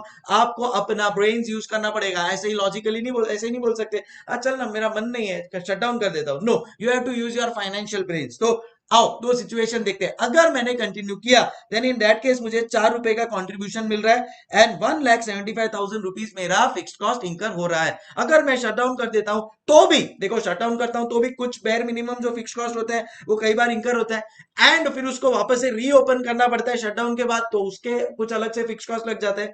तो देयरफॉर मैं यहाँ पे देख रहा हूं कि भाई अगर शट डाउन करता हूं then in that case 75,000 rupees का खर्चा फिर भी होना ही है मेरा, और अगर मैं शट डाउन नहीं करता हूं कंटिन्यू करता हूं देन इन दैट केस 1,75,000 का खर्चा होना है मेरा in terms of fixed cost. पूरा गेम फिक्स्ड कॉस्ट का है because that is going to be my deciding factor. कैसे आओ मैं आपको बता दूं। देखो अब मैं शट डाउन करूं या कंटिन्यू करूं, कहना इससे मेरा 75,000 रुपीज का जो कॉस्ट है वो तो इंकर होने वाला है दोनों सिचुएशन में। भाई शट डाउन करूं या कंटिन्यू करूं, दोनों सिचुएशन में 75,000 का तो कॉस्ट इंकर होने वाला है। कहना इससे in case I plan to continue, in case I plan to continue, तो कहना इसे मुझे ये 1 लाख रुपीज का जो एडिशनल खर्चा है वो मेरे को रिकवर कर पाना है।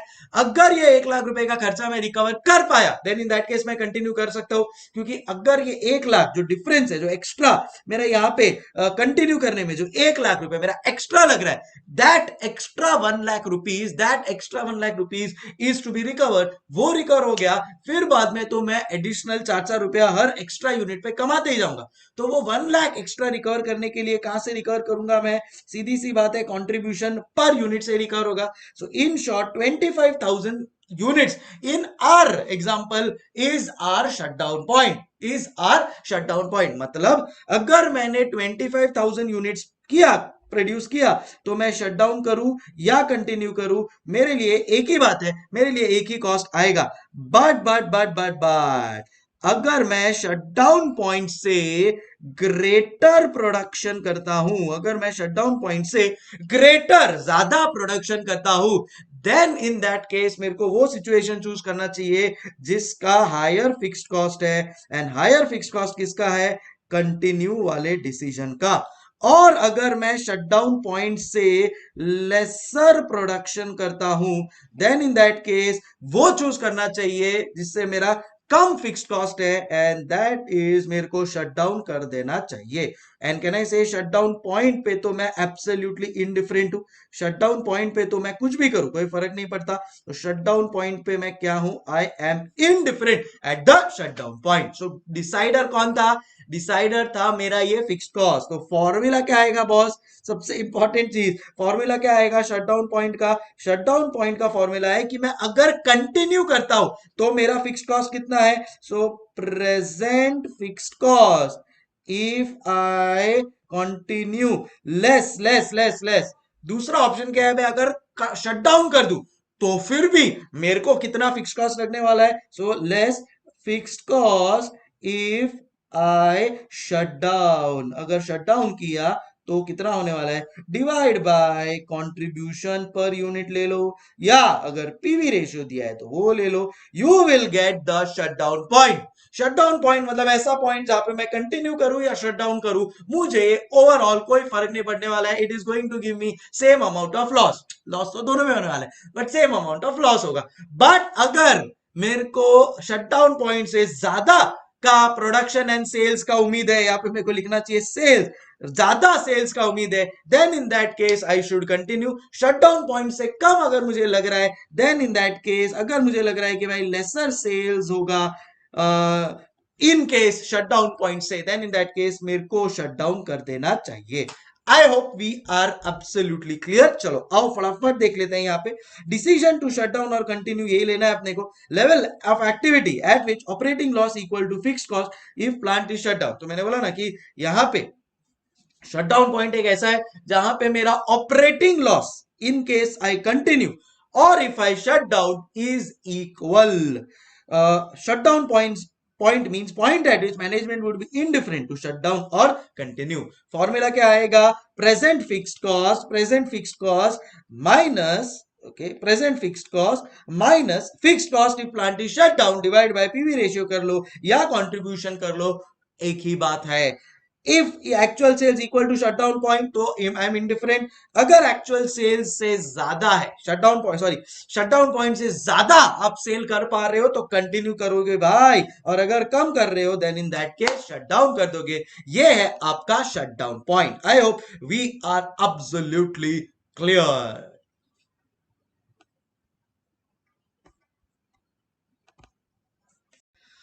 चलो नेक्स्ट कॉन्सेप्ट है मेरा मेक और बाय, या जिसको अपन कहते हैं आउटसोर्सिंग। देखो कई बार क्या होता है, जैसे फॉर एग्जांपल मैं मैन्युफैक्चरर ऑफ शर्ट हूं और मेरे को शर्ट के साथ साथ बटन भी बनाना पड़ता है। अब मेरे पास दो ऑप्शन है, मैं शर्ट तो बनाने वाला हूं, वो तो मेरा मेन फोर्टे है, बट शर्ट के साथ साथ क्या बटन मेरे को इन हाउस मैन्युफैक्चर करना चाहिए या इट इज बेटर कि मैं आउटसोर्स कर दूं? वो डिसीजन के लिए अपने को लेना पड़ता है आउटसोर्सिंग डिसीजन, या जिसको कहते हैं मेक और बाय डिसीजन। तो ऑब्वियसली फिलहाल अपन फाइनेंशियल कंसिडरेशंस एक्सपेक्ट कर रहे हैं। सो इन केस ऑफ मेक और बाय समझो कोई लिमिटिंग फैक्टर नहीं है, देन इन दैट केस आप क्या देखोगे भाई, अगर मैं इन हाउस मैन्युफैक्चर करता हूं, अगर मैं इन हाउस मैन्युफैक्चर करता हूं तो मैन्युफैक्चरिंग का वेरिएबल कॉस्ट कितना होगा? अगर स्पेसिफिक फिक्स कॉस्ट है बटन बनाने के लिए जो लग रहा है, देखो भाई अगर मेरे पास फैक्ट्री है जहां पे मैं शर्ट बना ही रहा हूं, वही फैक्ट्री में अगर मेरे को बटन भी बनाना है देन इन दैट केस कोई अलग से तो फिक्स कॉस्ट नहीं लग रहा है तो मैं नहीं गिनूंगा। बट हाँ, बटन बनाने के लिए मुझे अलग से कोई फैक्ट्री लेना पड़ रहा है या कोई जगह लेना पड़ रहा है या कोई मशीनरी रेंट पे लेना पड़ रहा है, स्पेसिफिक फिक्स कॉस्ट हुआ, देन इन दैट केस वो भी मेरा ऐड हो जाएगा। और अगर मेरा कोई अपॉर्चुनिटी कॉस्ट हुआ तो भी ऐड हो जाएगा। अपॉर्चुनिटी कॉस्ट मतलब समझो बटन बनाने के लिए मेरे पास मेरा खुद का ही घर है और वो घर मैं रेंट पे दे सकता था, वो रेंट पे ना देके अब मैं उधर मेरा बटन मैन्युफैक्चरिंग का काम कर रहा हूं, तो सीधी सी बात है वो जो रेंट मेरे को अदरवाइज मिल सकता था अब मेरे को नहीं मिल रहा है। क्यों? क्योंकि वहां पे मैं शर्ट मैन्युफैक्चर कर रहा हूं। तो याद रखना अपॉर्चुनिटी कॉस्ट कभी भी रेलेवेंट होता है। तो अब मेरे ये तीन एस्पेक्ट को मैं देखूंगा कि इन हाउस मैन्युफैक्चर कर रहा हूं, देन इन दैट केस कितना वेरिएबल कॉस्ट लग रहा है, स्पेसिफिक फिक्स कॉस्ट कुछ लग रहा है क्या, अपॉर्चुनिटी कॉस्ट कुछ मेरा जा रहा है क्या। अगर वो सब है तो ऐड कर लो, यहां पे कंपेयर कर लो। अगर मैं बाहर से खरीदूं तो फॉर एग्जांपल ये तीनों मिला के आया मेरा 1 लाख रुपया, ठीक है। एंड मेरा सामने है ऑप्शन परचेज फ्रॉम आउटसाइड, या जिसको आप प्यार से सब कॉन्ट्रैक्ट भी बोलते हो। अगर मैं बाहर से खरीदूं, चल भाई चुपचाप मेरे को परचेज कॉस्ट उसको जितना देना है वो लगेगा, प्लस ट्रांसपोर्ट का अगर वो मेरे को अलग से चार्ज कर रहा है या और कोई कॉस्ट मेरे को वो चार्ज कर रहा है वो ऐड कर लूंगा। समझो वो मिला के 80,000 हो रहा है। तो आप मुझे बताओ एफ ए सिचुएशन में क्या करना चाहिए? एफ ए सिचुएशन में तो 80,000 बेटर है। समझो वाइस से वर्षा हुआ, समझो वाइस से वर्षा हुआ, खुद अगर मैं बना रहा हूं देन इन दैट केस 75,000 हो रहा है, बाहर से परचेस कर रहा हूं तो 1 लाख रुपया लग रहा है, तो डेफिनेटली डेफिनेटली सर अपने को खुद बनाना चाहिए। सो ये एक एकदम बेसिक सा चीज है। इन हाउस मैन्युफैक्चर करना है तो देख लो भाई इन हाउस मैन्युफैक्चर करने का वेरिएबल कॉस्ट कितना है, स्पेसिफिक फिक्स कॉस्ट कोई जा रहा है तो ही ऐड करना, अपॉर्चुनिटी कॉस्ट कोई जेन्युइनली छूट रहा है, कोई फोरगोन हो रहा है, इनकम कोई फोरगो हो रहा है तो ही इधर ऐड करना। वो तीनों ऐड हो जाएगा ना बॉस, उसमें कंपेयर करना है आपको। अगर मैं बाहर से खरीदूं देन इन दैट केस मेरे को purchase cost plus transport and other cost कितना लगेगा, and that comparison will give me the decision. I hope we are clear. अब मैंने देखो यहाँ पे क्या लिखा था, विदाउट लिमिटिंग फैक्टर। हो सकता है अब मेरे मेक और बाय डिसीजन में लिमिटिंग फैक्टर का भी रोल हो। सो हो सकता है मैं कोई लिमिटिंग फैक्टर को कंज्यूम कर रहा हूं इंटरनल मैन्युफैक्चर के लिए। इन सच सिचुएशन में क्या होगा, तो यहां पे मैंने एक बहुत ही अच्छा वाला एग्जांपल बनाया। समझो आपके पास 4 प्रोडक्ट्स है, product A B C and D. पहले आप देखोगे कि आपका ओन मैन्युफैक्चरिंग कॉस्ट कितना है, और दूसरा आप देखोगे कि आपका सब कॉन्ट्रैक्टिंग कॉस्ट कितना है। अगर आप ए को देखोगे ना तो खुद मैन्युफैक्चर करने का 100 रुपया और बाहर से लाने का 120 रुपया। आप मेरे को बोलो आप क्या करोगे? सर सीधी सी बात है मैं ओन मैन्युफैक्चरिंग करूंगा। क्यों? क्योंकि मेरा 20 रुपया बच रहा है, क्योंकि मेरा 20 रुपया बच रहा है। सर अगर बी है तो बी मैं बाहर से खरीदूं तो 120 रुपया और खुद बनाऊंगा तो 150 रुपया। सर बाहर से खरीद लेते हैं। सर अगर खुद बनाएंगे ना बटन तो 150 लग रहा है, सर बाहर से खरीद लेंगे ना तो 120 रुपए में काम हो रहा है सर, अज्यूमिंग के सेम क्वालिटी और क्वांटिटी अपन खरीद रहे हैं। तो सीधी सी बात है यहाँ पे इन सिचुएशन मैं क्या बोलूंगा बी को, बॉस बेटर टू सब कॉन्ट्रैक्ट। बी को तो अपन सब कॉन्ट्रैक्ट कर देते हैं। बचता कौन है, सी है। बचता कौन है, डी है। सी और डी के भी सिचुएशन में तुम लोग देखोगे तो मेरा ओन मैन्युफैक्चरिंग कॉस्ट कम है, ओन मैन्युफैक्चरिंग कॉस्ट कम है। डी के केस में भी मेरा ओन मैन्युफैक्चरिंग कॉस्ट कम है, ओन मैन्युफैक्चरिंग कॉस्ट है 300 रुपया, सब कॉन्ट्रैक्ट का है 350। तो मैंने प्लान कर लिया बी को तो मैं डेफिनेटली हक से आउटसोर्स करूंगा, क्योंकि बी को अगर मैं आउटसोर्स करता हूं देन इन दैट केस मेरा 30 रुपीज डायरेक्टली सेव हो रहा है। बट ए, सी और डी मैं इंटरनली बनाऊंगा। अब इंटरनली बनाने के लिए मेरे पास उतना कैपेसिटी भी तो होना चाहिए, बट यहां पे अगर आप देखोगे तो there is a limiting factor. तो ए, सी, डी तीनों मैं नहीं बना सकता हूं, उसमें भी कुछ ना कुछ लिमिटिंग फैक्टर है। तो पहले कौन सा बनाऊं, ए बनाऊं, सी बनाऊं या डी बनाऊं? उसके लिए आपको यूज करना है concept of savings per are. उसके लिए आपको कॉन्सेप्ट यूज करना है सेविंग्स पर आर। यहां पे देखो अब कितना ओन मैन्युफैक्चरिंग कॉस्ट था 100, कितना सब कॉन्ट्रैक्टिंग कॉस्ट था 120। तो आपने पर यूनिट कितना रुपया सेव किया, 20 रुपया। यहाँ पे कितना रुपया सेव किया, 10 रुपया। यहाँ पे कितना रुपया सेव किया, 50 रुपीज। एंड एक यूनिट बनाने के लिए आपको ए का 10 घंटा लग रहा है, सी के लिए 4 आवर्स एंड डी के लिए 5 आवर्स। इसका मतलब आपका यहाँ पे सेविंग्स पर आर ए का कितना हो रहा है 2, सी का हो रहा है 2.5 एंड डी का हो रहा है 10 पर आर। मैं बोल रहा हूं देखो अगर मैंने डी को इंटरनली बना दिया ना तो 1 घंटे का मेरा 10 रुपया बच जाएगा। ए और सी बनाने से तो 2 और 2.5 पर आर ही बचेगा, बट डी इंटरनली बनाने से मेरा 10 रुपया बच जाएगा। डी को तो इंटरनली ही बना लो बॉस, डी को तो इंटरनली बना लो, उसको बाहर मत जाने दो। तो मैं क्या करूंगा, रैंकिंग देना चालू करूंगा। डी को मैंने फर्स्ट रैंक दिया, फिर बाद में मैंने देखा सेकंड रैंक मेरा जा रहा है सी का, फिर मेरा थर्ड रैंक जा रहा है ए का। अब मेरे पास जितने भी आर्स या जितना भी लिमिटिंग फैक्टर अवेलेबल है, पहले मैं डी बनवा दूंगा, फिर मैं सी बनवा दूंगा, फिर जो भी बचता है ए बनवा दूंगा।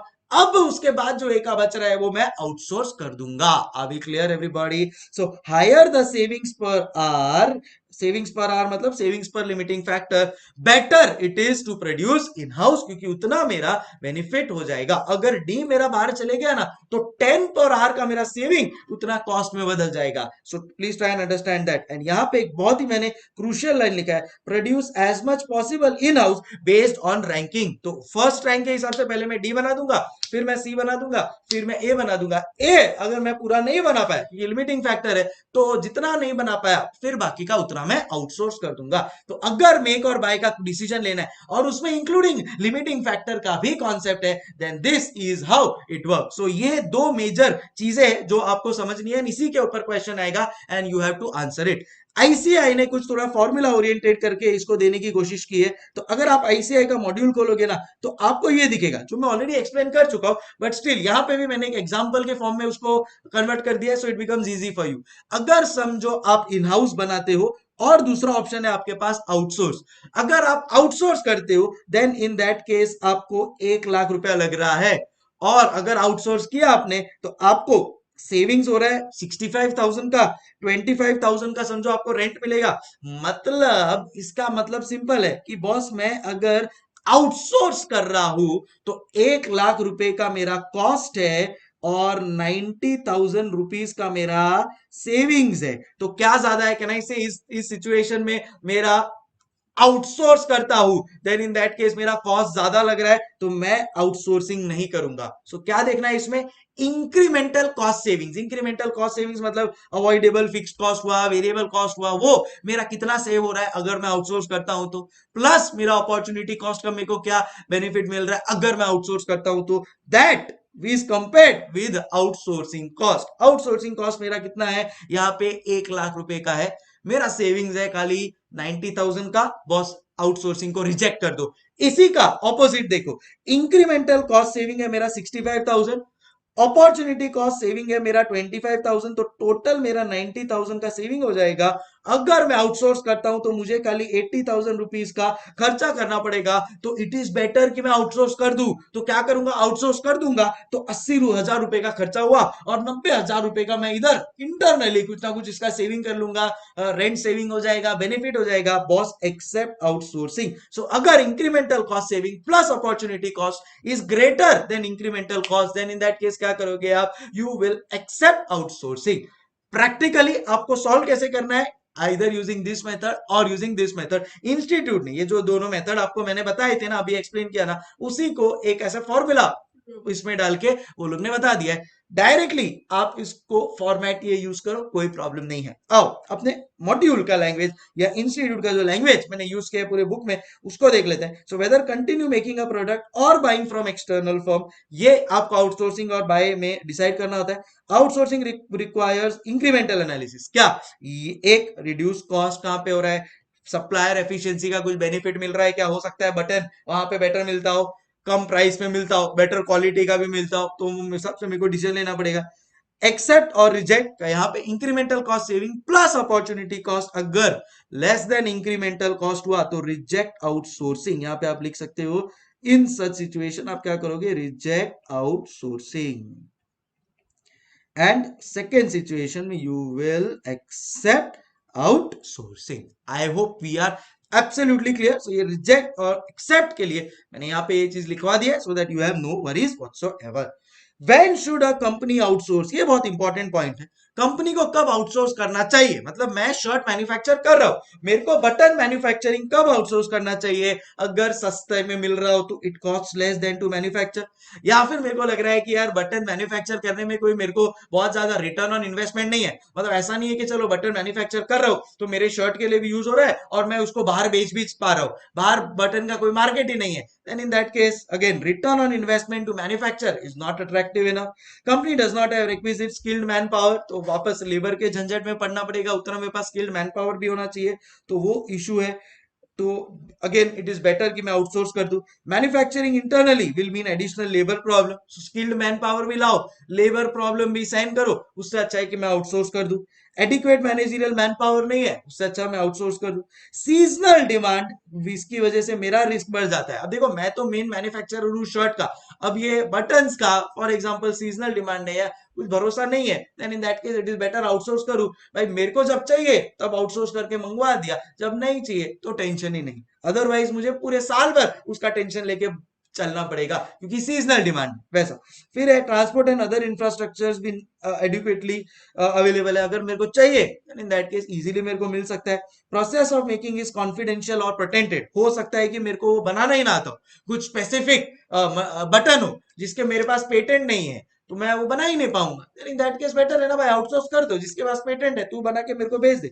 Risk of technological obsolescence is high. So in such situations, देखो ये सिचुएशंस को थोड़ा एटलीस्ट 3-4 को याद रखो। एक man power situation, labour situation, उसके 2-3 पॉइंट्स है, टेक्नोलॉजी ऑब्सोलीट हो जाएगा, रिटर्न ऑन इन्वेस्टमेंट ज्यादा नहीं है, cost of manufacturing is high, seasonal demand है। इन सच सिचुएशंस में इट इज बेटर कि भाई अपन इसको आउटसोर्स कर देते। क्या बोला, लेबर मैन पावर वाले 2-3 पॉइंट्स अपने को ध्यान में रखना है, cost of manufacturing is high, तीसरा पॉइंट है भाई कि सीजनल डिमांड है, फिर रिटर्न ऑन इन्वेस्टमेंट कुछ बहुत अच्छा नहीं है अगर अपन इन हाउस मैन्युफैक्चर करते हैं तो, टेक्नोलॉजी ऑब्सोलीट है और जो प्रोसेस है वो पेटेंटेड है।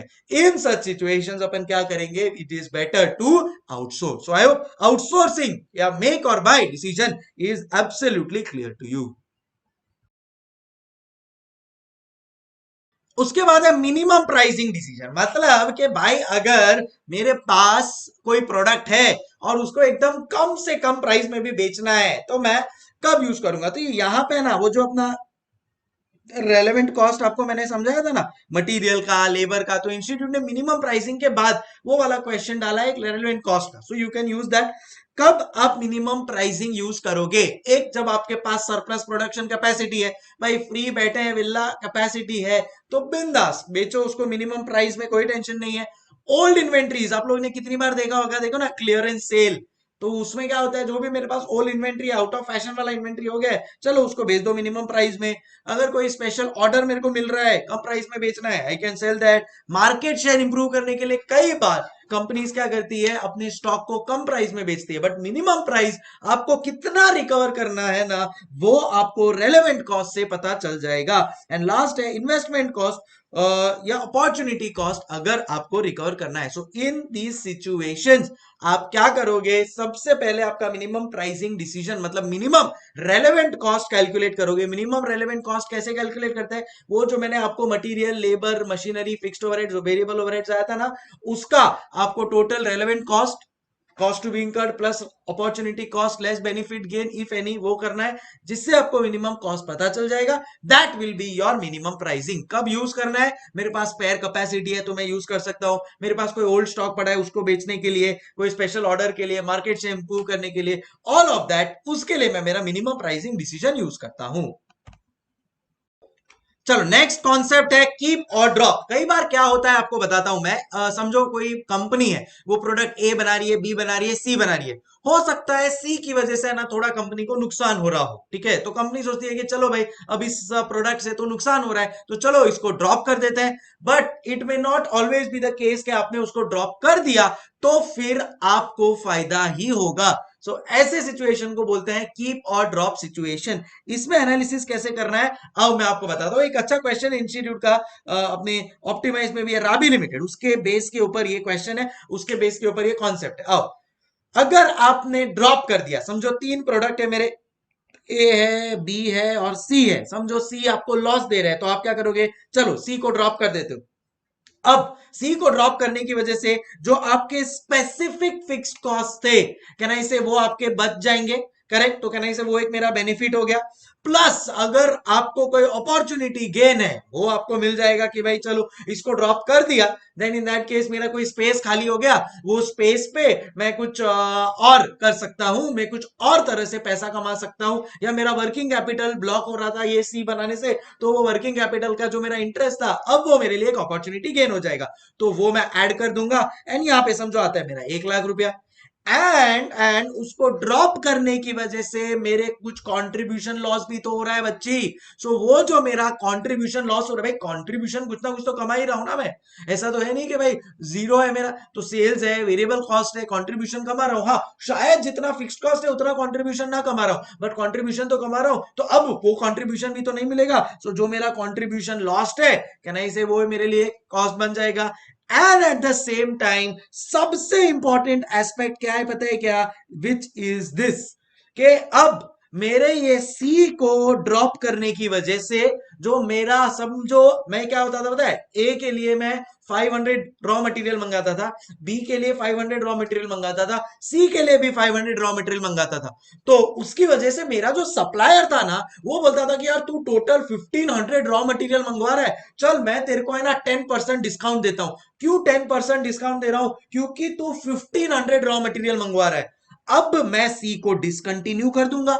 जैसे ही मैं सी को डिसकंटिन्यू करूंगा, मेरा मेरा जो रॉ मटेरियल का डिमांड है वो मैं बोलूंगा मेरे को खाली 1000 रॉ मटेरियल ही चाहिए, क्योंकि अब तो मैं ए और बी बना रहा हूं। तो मेरा सप्लायर बोलेगा ओ भाई, तुमको 10% का जो डिस्काउंट देता था ना मैं, वो इसलिए देता था क्योंकि तुम 1500 रॉ मटेरियल मंगाते थे, अब तुम सी नहीं बना रहे हो, 1000 रॉ मटेरियल मंगाओगे, तुम्हारे को कोई 10% का डिस्काउंट नहीं मिलेगा। तो कहना है इससे जो 10% का डिस्काउंट सी की वजह से ए और बी को भी मिल रहा था, अब वो गया।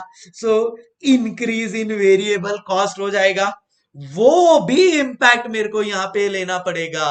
समझो वो इंपैक्ट लेके मेरा 80,000 हो रहा है, देन इन दैट केस मैं बोलूंगा यार ड्रॉप किया, 1 लाख रुपया बच गया, 80,000 का खर्चा हो गया, चलो it is better to drop. तो जब incremental savings is greater than incremental revenue loss, तो आप ड्रॉप कर दो। बट ऐफा हो रहा है कैफा, अगर इंक्रीमेंटल सेविंग खाली 80,000 का है और मेरा जो लॉस हो रहा है वो 1 लाख का है, then in that case boss better है मैं सी को रखता हूं। कब होगा ऐसा पता है क्या, जब ये इंक्रीज इन वेरिएबल कॉस्ट बहुत ज्यादा इंपैक्टफुल होगा ना, at that point in time even though आपको कोई प्रोडक्ट से लॉस हो रहा हो तो भी आप उसको रखोगे, ताकि ए और बी को उसका बेनिफिट मिल जाए। समझ रहे हो ना, तो this is exactly the situation कि मैं सी बंद करता हूं तो सी चालू रखने की वजह से जो ए और बी को बेनिफिट हो रहा था ना, अगर वो ए और बी का बेनिफिट भी चले जाए, देन इन दैट केस मेरे को सोचना पड़ेगा कैलकुलेशन करना पड़ेगा and then I will have to take a decision. So समझ में आया आपको कीप और ड्रॉप में क्या करना है? तो अगर आप ड्रॉप कर देते हो तो ड्रॉप करने का बेनिफिट, ड्रॉप करने का कॉस्ट या लॉस जो है कंपेयर करोगे। If your benefit is higher then cost we will drop it. if dropping benefit is lower than the cost then we will continue। समझ गए? then अब यहां पे देख लो incremental revenue, difference in revenue between original sales revenue and new revenue that is expected to result due to dropping a segment. So अब यहां पे वही एनालिसिस करना है कि भाई कितना इंक्रीमेंटल सेविंग हो रहा है as compare to incremental revenue loss and that's what is given here। So I hope we are absolutely clear with this concept of keep or drop decision।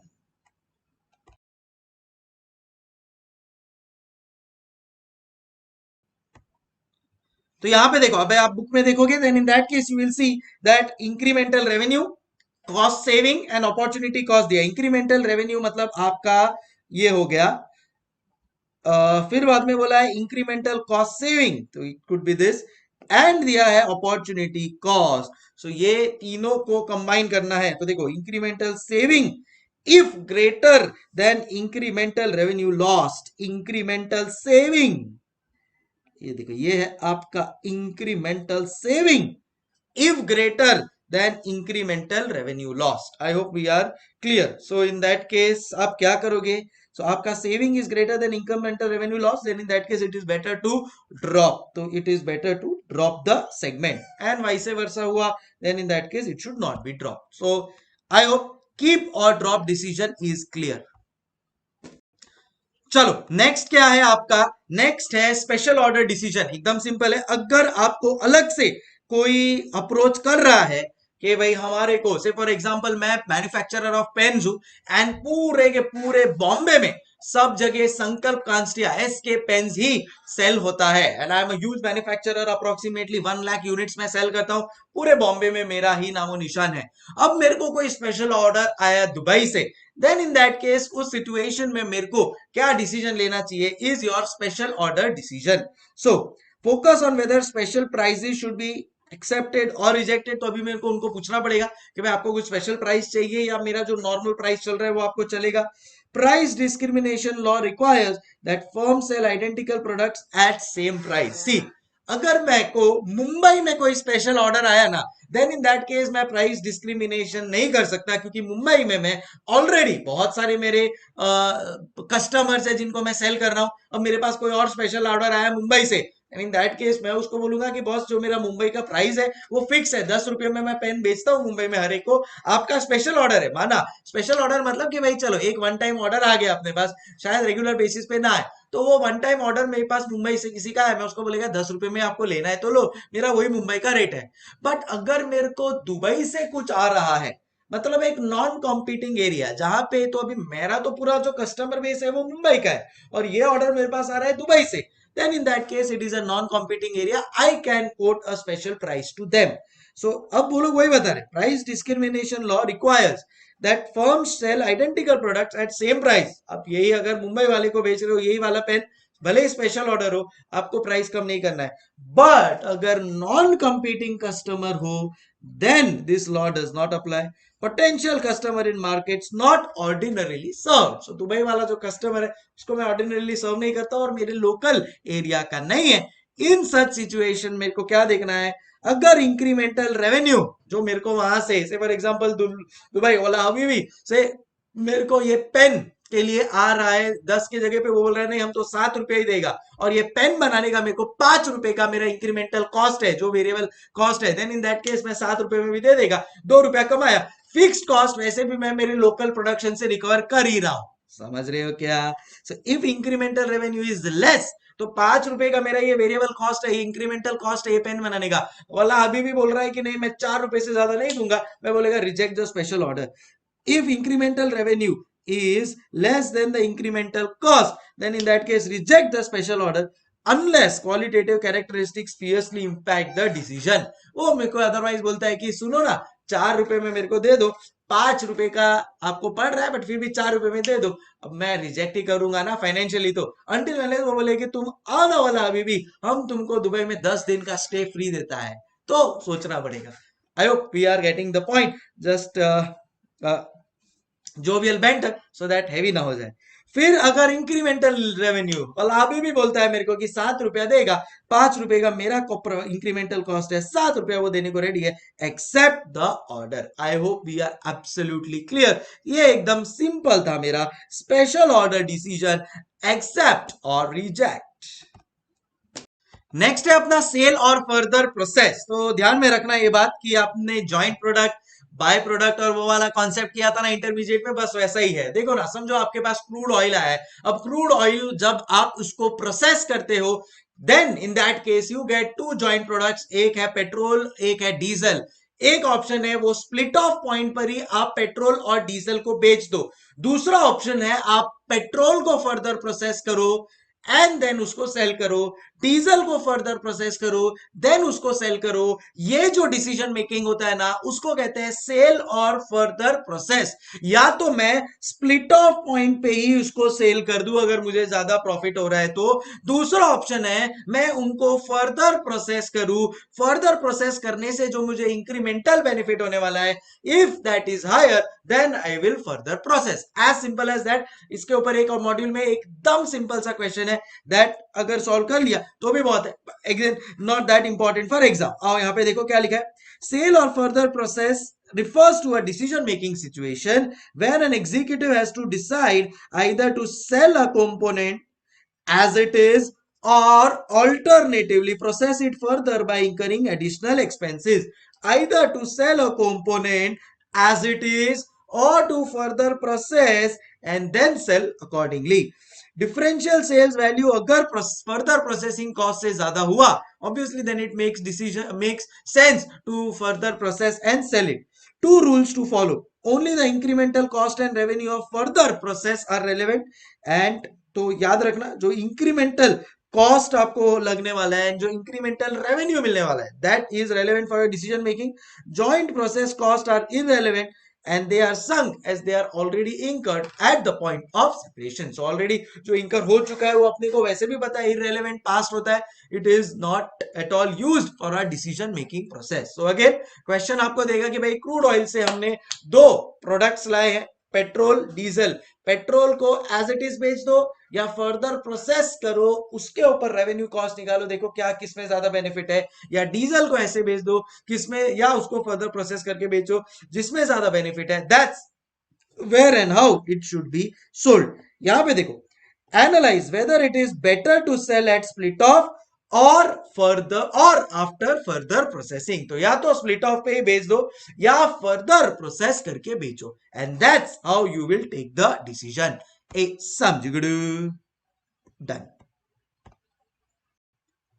चलो next and last financial consideration है activity based CVP analysis. इसी के साथ आपको मैं बता दूं कि आपके मॉड्यूल को खोल लेना, मॉड्यूल के जितने भी पॉइंट्स थे मैंने सारे कवर कर लिए हैं, जी हाँ, विद एग्जांपल्स जो अपने रिटन है। तो यहाँ पे एक्टिविटी बेस्ड सीवीपी एनालिसिस में क्या होता है पता है क्या, मेन फोकस होता है फिक्स्ड कॉस्ट के ऊपर। देखो फिक्स्ड कॉस्ट को एक्टिविटी बेस्ड सीवीपी एनालिसिस दो पार्ट में डिवाइड करता है, एक वो बोलता है यूनिट बेस्ड, दूसरा बोलता है non unit based. Unit based मतलब जो यूनिट्स के ऊपर डिपेंडेंट है। अब आप बोलेंगे सर यूनिट के ऊपर डिपेंडेंट है तो वेरिएबल कॉस्ट हुआ, ऐसी बात नहीं है। वो यूनिट के ऊपर डिपेंडेंट है मतलब वो एक बैचेस के ऊपर डिपेंडेंट होता है। मतलब एक बैच में समझो 500 यूनिट्स बन गए तो वो पूरा का पूरा बैच फिक्स्ड कॉस्ट को डिटरमाइन करता है। तो अगर मैंने बैच साइज चेंज किया तो मेरा फिक्स्ड कॉस्ट चेंज हो सकता है, मैंने पूरे ओवरऑल बैच का कॉस्ट चेंज किया मेरा फिक्स्ड कॉस्ट चेंज हो सकता है। तो उसको कहते हैं unit based fixed cost which is subject to change, and उसको ही प्यार से कहा जाता है analysed fixed cost. Where is there is certain general fixed cost जो ना यूनिट्स के ऊपर डिपेंडेंट है, ना बैच साइज के ऊपर डिपेंडेंट है, ना कोई नंबर ऑफ बैचेस के ऊपर डिपेंडेंट है, उसको कहते हैं अनएनालाइज्ड फिक्स्ड कॉस्ट, जो हमेशा जनरली रहेंगे, not dependent on any unit। but in case of analyzed fixed cost, number of setups के ऊपर डिपेंडेंट होता है, तो setup cost per production run आप देख लोगे। नंबर ऑफ इंजीनियरिंग आवर्स के ऊपर डिपेंडेंट होता है तो इंजीनियरिंग कॉस्ट पर आवर आप देख लोगे। एंड एटलीस्ट यहाँ पे स्कोप ऑफ कॉस्ट रिडक्शन है। आप अगर सेटअप कॉस्ट रिड्यूस कर दोगे तो आपका overall unit based analyse fixed cost कम हो जाएगा। अगर आप अपना बैच साइज बढ़ा दोगे तो again unit based analyse fixed cost आपका कम हो जाएगा। तो एक टिपिकल क्वेश्चन आता है इसके ऊपर, CVP based activity based cost CVP के ऊपर, and that question is based on कि भाई आपको total break even point find करना होता है। कैसे? By analyse adding analyse fixed cost plus unanalyse fixed cost divide by contribution per unit. Question आपको कंट्रीब्यूशन पर यूनिट बहुत इजीली दे देगा, क्वेश्चन आपको अनएनालाइज्ड फिक्स्ड कॉस्ट बहुत इजीली देगा। एनालाइज फिक्स्ड कॉस्ट शायद आपको खुद से कैलकुलेट करना पड़े। कैसे? By using this number of setups multiply by setup cost per production run plus number of engineering hours into engineering cost per our. फिर आपको क्वेश्चन बोलेगा कि भाई देखो, एक तो आपका ये analyse fix cost plus analyse unanalyse fix cost divide by contribution per unit से एक आपका ब्रेक इवन पॉइंट आ गया। समझो हमने अब ये जो एनालाइज फिक्स कॉस्ट है उसमें से नेक्स्ट जो बैच बना है उसका सेटअप कॉस्ट हमने रिड्यूस कर दिया या हमने बैच साइज इंक्रीज कर दिया, देन इन दैट केस उसका ब्रेक इवन पॉइंट पे क्या इंपैक्ट आएगा वो आपको लिखना है, and that's it, we will be done and dusted with such type of questions. तो ध्यान रखना, अगर ऐसा कोई क्वेश्चन आया तो ब्रेकअप रहेगा फिक्स कॉस्ट का। क्वेश्चन ही आपको बोलेगा कि एनालाइज्ड और अनएनालाइज्ड फिक्स कॉस्ट कितना है। सो अनएनालाइज्ड फिक्स कॉस्ट जनरल है, उसका कुछ नहीं होगा, वो एज इट इज वैसा ही रहेगा। बट जो एनालाइज्ड फिक्स कॉस्ट है वो डिपेंडेंट है सेटअप के ऊपर, वो डिपेंडेंट है इंजीनियरिंग आवर्स के ऊपर, वहां पे स्कोप ऑफ कॉस्ट रिडक्शन है। It will change as the whole setup cost और नंबर ऑफ बैचेस और engineering hours is changing. I hope we are clear. आओ फटाफट पढ़ लेते हैं। Cost are segregated into unit and non unit based categories. Unit based and non-unit based, analyzed and non-analyzed। Non unit based are fixed with respect to production value, उसको कोई लेना देना नहीं है। बट जो यूनिट बेस्ड है उसमें फिर भी स्कोप है कि भाई बैच साइज के हिसाब से, यूनिट साइज टोटल जो एक बैच में बन रहा है उसके हिसाब से अगर कॉस्ट चेंज होगा then in that case there will be a impact. तो break even then can be expressed as, जैसा मैंने आपको बताया था कि उसमें ब्रेक इवन पॉइंट आप कैसे कैलकुलेट कर सकते हो। Break even units is equal to fixed cost plus, ये फिक्स्ड कॉस्ट कौन सा है, ये अनएनालाइज्ड फिक्स्ड कॉस्ट है, plus setup cost into number of setups plus engineering cost into number of engineering hours divide by price minus unit variable cost, जिसको अपन लोग प्यार से कंट्रीब्यूशन पर यूनिट भी बोलते हैं। Comparison of ABC BP with conventional BP reveals two important differences. क्या? एक के भाई फिक्स्ड कॉस्ट भी चेंज होता है, not based on absolute number of units but based on overall batch size. Second, the numerator of ABC break even equation has two non-unit variable cost terms also. So analyzed unanalyzed में अब देखो, अब तक जो traditional BEP था वो क्या करता था, directly fixed cost divide by contribution per unit. अब ये एबीसी या एक्टिविटी बेस्ड सीवीपी एनालिसिस में कैसे अपन लोग ब्रेक इवन पॉइंट फाइंड करते हैं, analysed fixed cost plus unanalysed fixed cost. और ये एनालाइज्ड फिक्स्ड कॉस्ट है, इसमें there are scope of changes by reduction in setup cost and everything. The use of activity based costing does not mean that CVP analysis is less variable. मतलब CVP जो original अपन use करते थे वो आज भी वैल्यूएबल है, but उसको एबीसी के साथ क्लब करके it can be made even better, giving scope for cost reduction by analysing setup cost per production run, number of setups, number of engineering hours per engineering cost per hour हिसाब से अपन payment कर रहे हैं, उस हिसाब से आप overall activity based CVP calculate कर सकते हो। So I hope we are absolutely clear with this concept as well. चलो इसी के साथ जैसा मैंने कहा कि फाइनेंशियल कंसिडरेशन सब अपने कंप्लीट होते हैं, मॉड्यूल कंप्लीट हो गया है। अब एक लास्ट एस्पेक्ट पे अपन आ गए which is non financial consideration. Examiner याद रखना आपको, जब ये चैप्टर में से थियोरी में अगर आप उसको टेस्ट करना है, so this non financial consideration and जो ये एथिक्स आपको दिख रहा है ना, उसी पे वो जज करने वाला है। बहुत ही सिंपल है, सब्जेक्टिव चीजें हैं। चलो आप फटाफट डिस्कस कर लेते हैं। हार्डकोर थ्योरी है। So what are non financial consideration? Non financial considerations का मतलब होता है कि कस्टमर को सेटिस्फैक्शन कितना मिल रहा है आपका प्रोडक्ट यूज करके, इन terms of quality, in terms of value that he is deriving from it.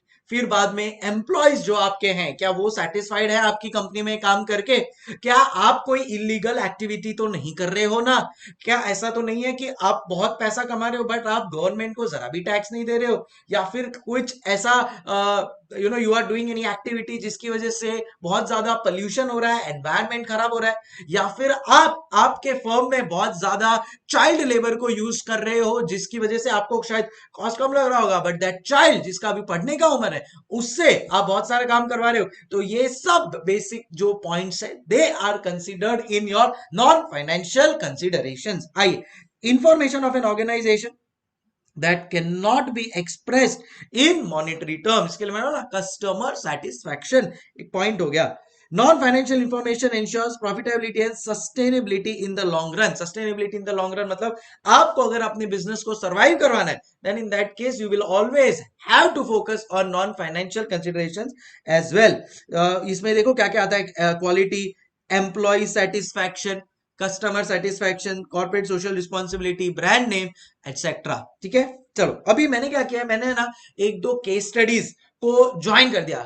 Non financial considerations के ऊपर इंस्टीट्यूट ने केस स्टडी दिया है, तो वो केस स्टडी का जो क्रक्स है ना वो मैंने यहां पे लिख दिया, क्योंकि एज सच इंस्टीट्यूट ने मॉड्यूल में क्या दिया है, खाली सब पॉइंट्स दे दिया, environmental factor, staff motivation, government regulation, but उसके पॉइंट के इंटरनल जो पार्ट है ना वो एक केस स्टडी के थ्रू है। So what I have done is मैंने यहाँ पे वो केस स्टडी के पॉइंट्स लिख लिए, सो दैट आपका नॉन फाइनेंशियल कंसिडरेशन एंड उसके जो केस स्टडी के पॉइंट्स है वो भी, जो कॉमन पॉइंट्स है वो भी यहाँ पे कवर हो जाए। सबसे पहला है मेरा एनवायरमेंटल फैक्टर्स। क्या आप जहां पे फैक्ट्री सेटअप कर रहे हो उसकी वजह से पोल्यूशन, डिफॉरेस्टेशन हो रहा है, या उसकी वजह से क्लाइमेट चेंज का इंपैक्ट आने वाला है क्या, then in that case you should not go at, because क्या होगा, आप फिलहाल तो वो पोल्यूशन और वो सबको ध्यान नहीं दोगे, बिकॉज कई बार क्या होता है ना, बैकवर्ड एरिया में सेटअप करते हो, अब हो सकता है कि आपका जो फैक्ट्री है वहां से जो वेस्ट वाटर है वो रिवर में चले जाए, जिसकी वजह से पूरा रिवर पोल्यूट हो जाए या एयर पोल्यूशन हो जाए। So all of those environmental factors should be considered before taking a decision, because government के कुछ regulations होता है एंड देन हो सकता है कि आपके प्रोजेक्ट को वो लोग स्टॉप कर दे। प्रोजेक्ट गेट डिलेड और stalled because of this, government में इम्पोज रिस्ट्रिक्शंस और पेनल्टीज। सेकेंड होता है स्टाफ मोटिवेशन। देखो, अगर आप एज अ बिजनेस पैसा कमा रहे हो, it is your equivalent duty के वो आप आपके स्टाफ को भी मोटिवेट करने के लिए उनको कुछ ना कुछ monetary and non monetary rewards देते रहो, including a work life balance. So it is very important कि आपका जो स्टाफ काम कर रहा है उसको, ऐसे तो आप चाहो तो 24 घंटे काम करवा लो, but that is not how it should work. उनके लिए भी एक मोटिवेशन होना चाहिए, कुछ टारगेट सेट होने चाहिए, financial non financial both, and एक work life balance, so that उनको प्रॉपर लीव्स भी मिले, they are able to manage their family life as well. So automation should not render staff redundant, strike या lockout नहीं होना चाहिए। Company should always try for a participative approach, यानी you should always ask your employees के how are they in terms of overall जो उनका काम चल रहा है, क्या वो सेटिस्फाइड है या नहीं उसके साथ। Government regulations, profit should not B at the expense of violating government regulations. कई बार एटलीस्ट बॉम्बे की अगर मैं बात करता हूं ना, तो कई बार ऐसे कंस्ट्रक्शंस कर देते हैं जहां पे आपको कंस्ट्रक्शन करना अलाउड ही नहीं है, सो आप वायोलेट कर रहे हो गवर्नमेंट रेगुलेशंस को, do not do that. Harmful in long term and comply with all laws and regulations. फिर है आपका availability of resources, so man power, infrastructure, electricity, सब आप जहां पे भी प्रोजेक्ट सेटअप कर रहे हो चेकआउट कर लो कि ये रिसोर्सेज, जो बेसिक रिसोर्सेज है उसके ऊपर कोई तरह का कॉन्स्ट्रेंट नहीं होना चाहिए। अवेलेबिलिटी ऑफ प्रोजेक्ट साइट, तो site selection is very important. तो आप जहां पे भी अपना प्रोजेक्ट सेटअप करने वाले हो वो कैसा साइट है, it should give enough result, should be based on project requirements. Wrong project site can be harmful in the long run, जैसे टाटास के साथ हुआ था। टाटास ने अपना नैनो का प्लांट पहले वेस्ट बंगाल में रखा था, they had to face lot of rejections there, फिर उन्होंने सेटअप किया उसको गुजरात में, तो बहुत बड़ा उनके लिए ये एक सेटअप कॉस्ट हो गया था। तो प्रोजेक्ट साइट को आपको प्रॉपर्ली इवैल्यूएट करना बहुत जरूरी है। Ethics, duty to take care of all stakeholders, employee, supplier, customer, ये सब के साथ आपको फेयर एंड ट्रांसपेरेंट रहना है, अपने बुक्स को मैनिपुलेट जरा भी नहीं करना है। Corporate social responsibility, ethical principles for safety and environment. Suppose आप रेस्टोरेंट बिजनेस में हो तो do not mix anything in the food जिससे एक ह्यूमन हेल्थ को इंपैक्ट पड़े। अपलिफ्टमेंट और wellbeing of society, sustainable development के ऊपर ध्यान देना चाहिए। तो क्या क्या फैक्टर्स आ गए, environmental factors, staff motivation, corporate social responsibility, government regulation, availability of resources, site availability of project site, ethics. All of this should be managed, and based on these non-financial considerations also decision should be taken. But non-financial considerations के अपने खुद के कुछ limitations है कि भाई it is very time consuming and costly affair है। Subjective measurement के भाई देखो, फाइनेंशियल कंसिडरेशन में कैसा था कि हाँ भाई 10 लाख रुपए का प्रॉफिट इसका है, 12 लाख रुपए का प्रॉफिट इसका है, जिसमें ज्यादा प्रॉफिट आया चूज कर लो। इसमें सब्जेक्टिव होता है, अच्छा है, बहुत अच्छा है, ठीक है, ऐसे आपको आंसर्स मिलेंगे। तो एक सब्जेक्टिव मेजरमेंट होता है। Improper measurement draw on wrong objective, मतलब exactly you will not be able to give a proper clarity के साथ आंसर। स्टैटिस्टिकल रिलायबिलिटी नहीं है, बिकॉज नंबर्स होते ही नहीं है इसमें। मैनेजमेंट डिसइंटीग्रेशन, मैनेजमेंट में यहाँ पे बहुत ज्यादा डिस्प्यूट्स हो सकते हैं। तो ये कुछ छोटे मोटे लिमिटेशंस है, बट ओवरऑल बेसिस पे non financial considerations and ethics should also be taken care of. Ethics क्या है? Moral principle that guide the conduct of individuals by their behavior and attitude. Management set the company culture. So जैसा मैंने आपको बोला था child labour नहीं होना चाहिए, तो एथिकली वो एक गलत चीज है। नाइकी के ऊपर बहुत बड़ा केस हुआ था, क्योंकि क्या हो रहा था, नाइकी अपना काम किसी और को आउटसोर्स कर रहा था, और जिसको ने नाइकी ने आउटसोर्स किया था ना, दे वर यूजिंग चाइल्ड लेबर। अब ऐसे तो नाइकी बोल देगा कि ठीक है ना, हमारा क्या रिस्पॉन्सिबिलिटी है, हमने जिसको आउटसोर्स किया वो चाइल्ड लेबर यूज कर रहा है, हम थोड़ी चाइल्ड लेबर यूज कर रहे हैं। नहीं, डायरेक्टली और इनडायरेक्टली आप अनएथिकल प्रैक्टिसेस में इन्वॉल्व हो, because child labour is not allowed. उनके अभी पढ़ने लिखने की उम्र है, खेलने की उम्र है, not of doing child labour. Nike के ऊपर केस हुआ था, they accepted it, and then फिर उन्होंने पूरा का पूरा अपना सिस्टम चेंज किया, और अब वो किसी आउटसोर्स करते हैं थर्ड पार्टी को, या आउटसोर्स का भी आउटसोर्स होता है कि बड़ी कंपनी है, तो they take care of all of these things कि कहीं पे भी कोई अनएथिकल काम ना हो रहा हो। एज आई सेड, एग्जांपल के तौर पे child labour. Identify ethical decision by using personal ethical standards, तो उन्होंने फिर अपने कुछ एथिकल स्टैंडर्ड सेट किए कि employees should not be below the age of 21। Employees को कितना क्या स्टाफ मोटिवेशन के लिए उनको वीक में कितना 2 हॉलीडेज मिलना चाहिए, कैसे उनको नॉन मॉनिटरी कॉम्पेंसेशन मिलना चाहिए, वो जहां पे भी अपना प्रोजेक्ट सेटअप करेंगे एनवायरमेंटल स्टडी करके ही उसको सेटअप करेंगे, all of that. Identify the consequence of decision and its effects. Consider obligation and responsibility to those affected by the decision. अब आपने जो भी डिसीजन लिया है उससे ओवरऑल जो भी आपके स्टेक होल्डर्स है, government, creditors, suppliers, customers, shareholders, सबके ऊपर क्या इंपैक्ट आ रहा है। Make a decision that is ethical and fair to those affected by it. So ये 3-4 चीजें आपको ध्यान रखनी है, guidelines, and definitely you will be able to follow ethical conduct as well. Nike child labor का एग्जांपल याद रखना, and you'll be able to recollect everything. Are you understanding? So इसी के साथ कंप्लीट होता है मेरा quick fire revision of financial non financial considerations and decision making. I hope आप लोगों को मजा आ रहा होगा ये रिवीजन सेशंस में। काफी कुछ अपन कवर कर रहे हैं in less time. I will try to come up with a lot more things. Till then, hasta la vista, keep smiling. आप अपना मॉड्यूल देख सकते हो, एवरीथिंग। मैं जो भी रिवीजन करवा रहा हूं वो मैं मैजिक बुक से करवा रहा हूं। मैजिक बुक बाय डिफॉल्ट मैंने मॉड्यूल से ही बनाई है, आप उसको नोट भी कर रहे होगे। सो हर एक चीज मैंने मॉड्यूल से ही कवर की है, so that as a student आप सिक्योर हो कि हाँ भाई हमारा मॉड्यूल कवर हो गया।